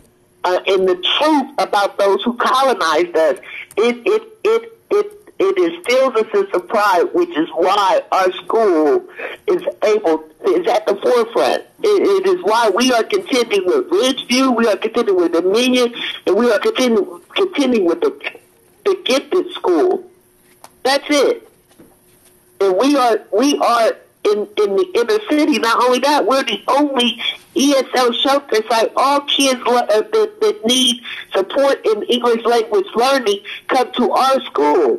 So we got kids that don't even speak English, but we're still managing to produce, and it comes through programming. And that's why I am obsessed somewhat with this idea of propaganda, because I know, and the last thing I'm going to say, the first year I taught third grade, right? I went to college. I'm going to be a middle school teacher. The first job they give me is third grade. I'm not taught, now after going back to school, I know how to teach phonics and things of that sort. But as a middle school teacher, you are taught to teach children how to comprehend what they read and not how to read, right? And so I go into a third grade classroom. The first year that they start giving these kids the third grade guarantee test, teachers were fleeing because they did not want that to be a part of their evaluation, right? And so I go into this third grade classroom, and out of all the students I taught two different groups, so two different classrooms because they would switch. I taught reading and science. I had one student fail, right? One student, this is the first year they gave the test, and the teachers thought that I had did something amazing, that I was this wonderful reading teacher. And really what I did, I did a whole bunch of psychology. I would tell them, you already passed this test. You know what to do. I gave them the strategies to unleash, right? But it was strategies I taught them. I knew that I was a first-year teacher and I didn't know what the hell I was doing. But one thing I knew how to do is I could motivate. I could instill a sense of hope. I could instill a sense of pride, right? And that's what got those kids to pass the test. You know what I'm saying? So when we're thinking about what you said was absolutely right. It is sad that these messages that are put on TV and the way our kids are socialized, because then it becomes looking glass self. I look at myself and I wonder how others perceive me, and then I act accordingly versus us taking control of our own images, right? Which is why propaganda is so important. And that's all I want to say. Thank you for allowing me to speak.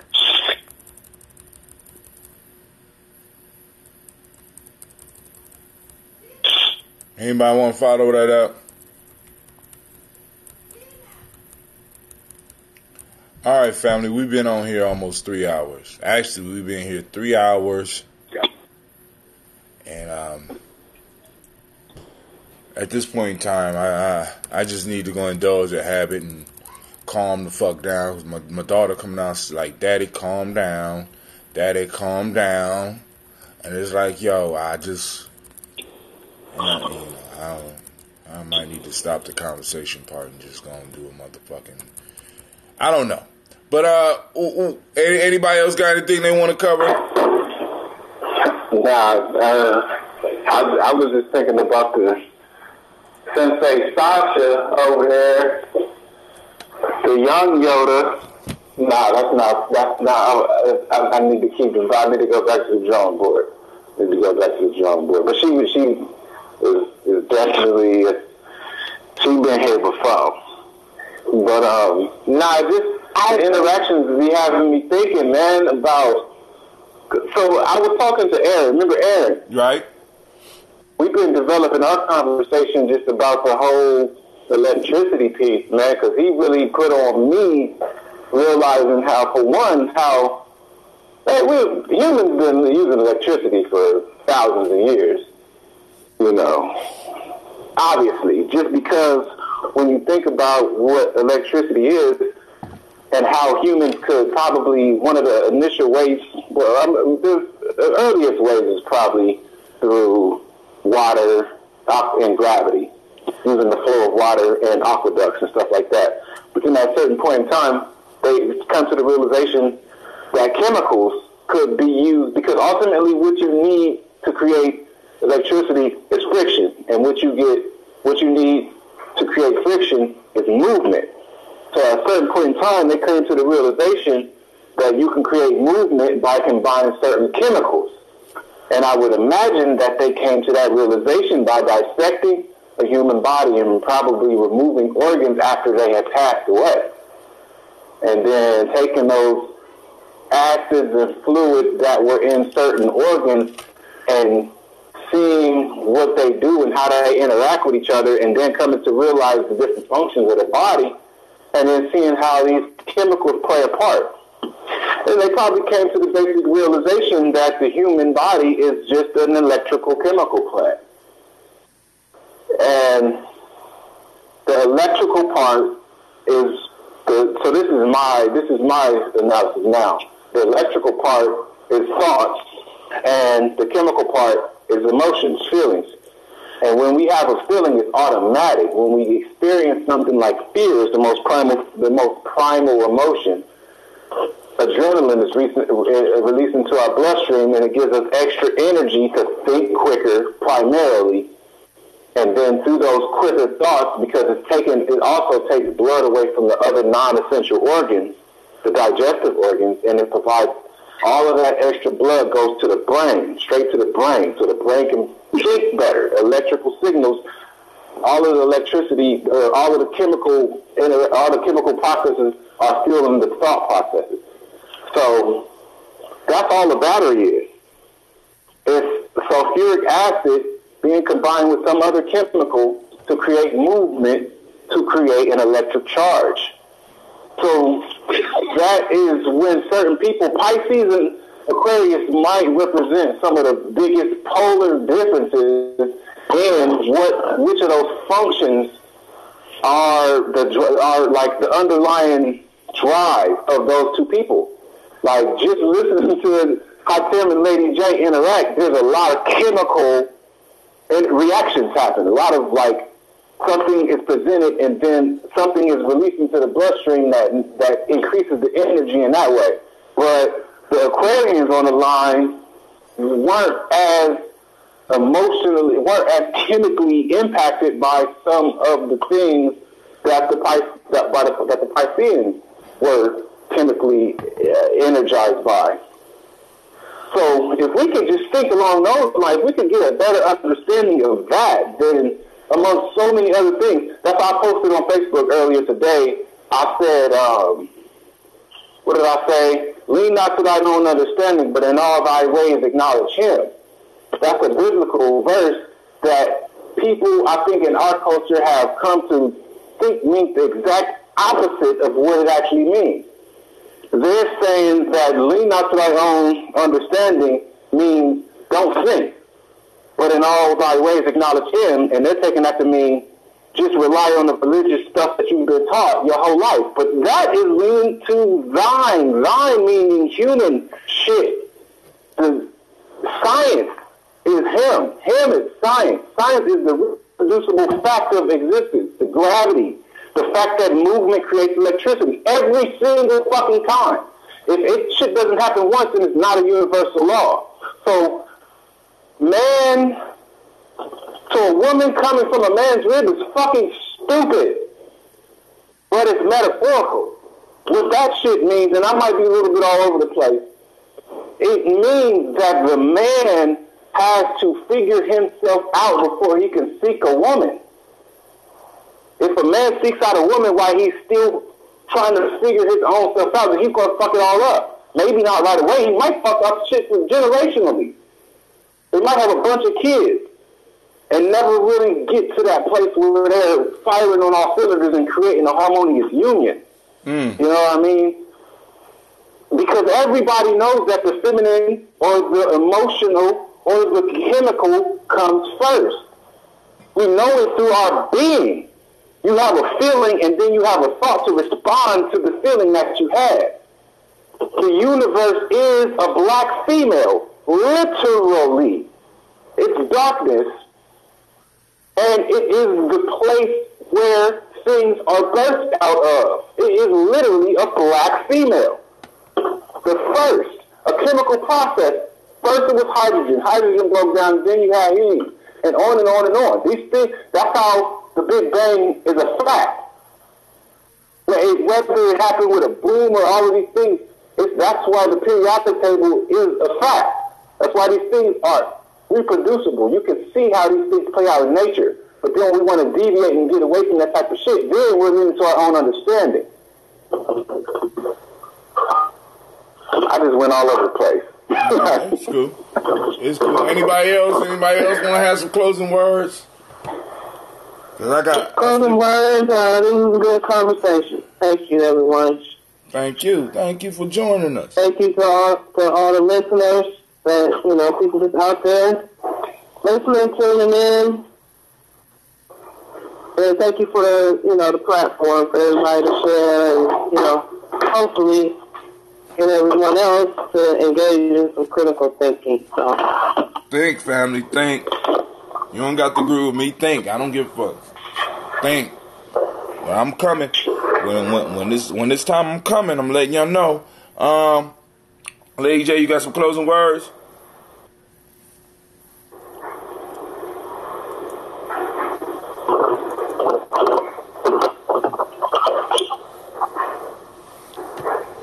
Ten more seconds, Lady J. You got any closing words?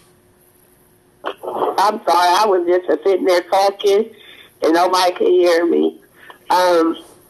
Just reminding everyone that we are in the midst of the Great Awakening. Do something today and every day in support of the movement. Read. I want to read this in 42 Laws of Power. I want to finish that book. 48. So read a book article. Donate to a cause. Volunteer your time, indoor services. Especially remembering that at our rec centers, they are looking for programming. It would be nice to get our youth involved in some, like some horticulture.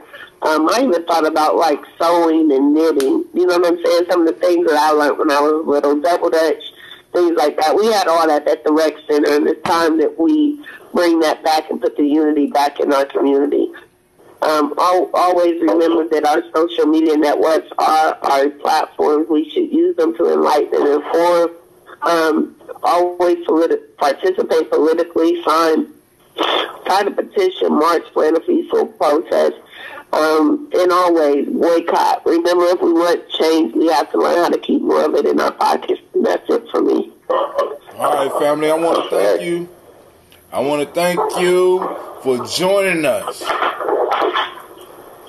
Joining the congregation of the mighty, and realize here your hustle builds muscle. This is Gye-Nyame Journey Media. Anime. Damn it, eat the cake. Anime. This is Gye-Nyame Journey Media. Thank you. This is a Heart of a Simple production. And of course, you know we just did another daily toast and talk. Heart of a Simple production. We strive to blow up all your old paradigms.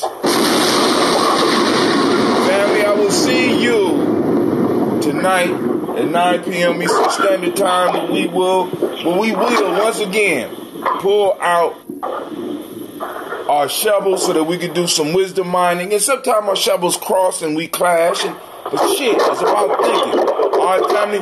So we are out. I'm saying peace. Stay on the line. How you say stay on the line? Hold on. Let me get it.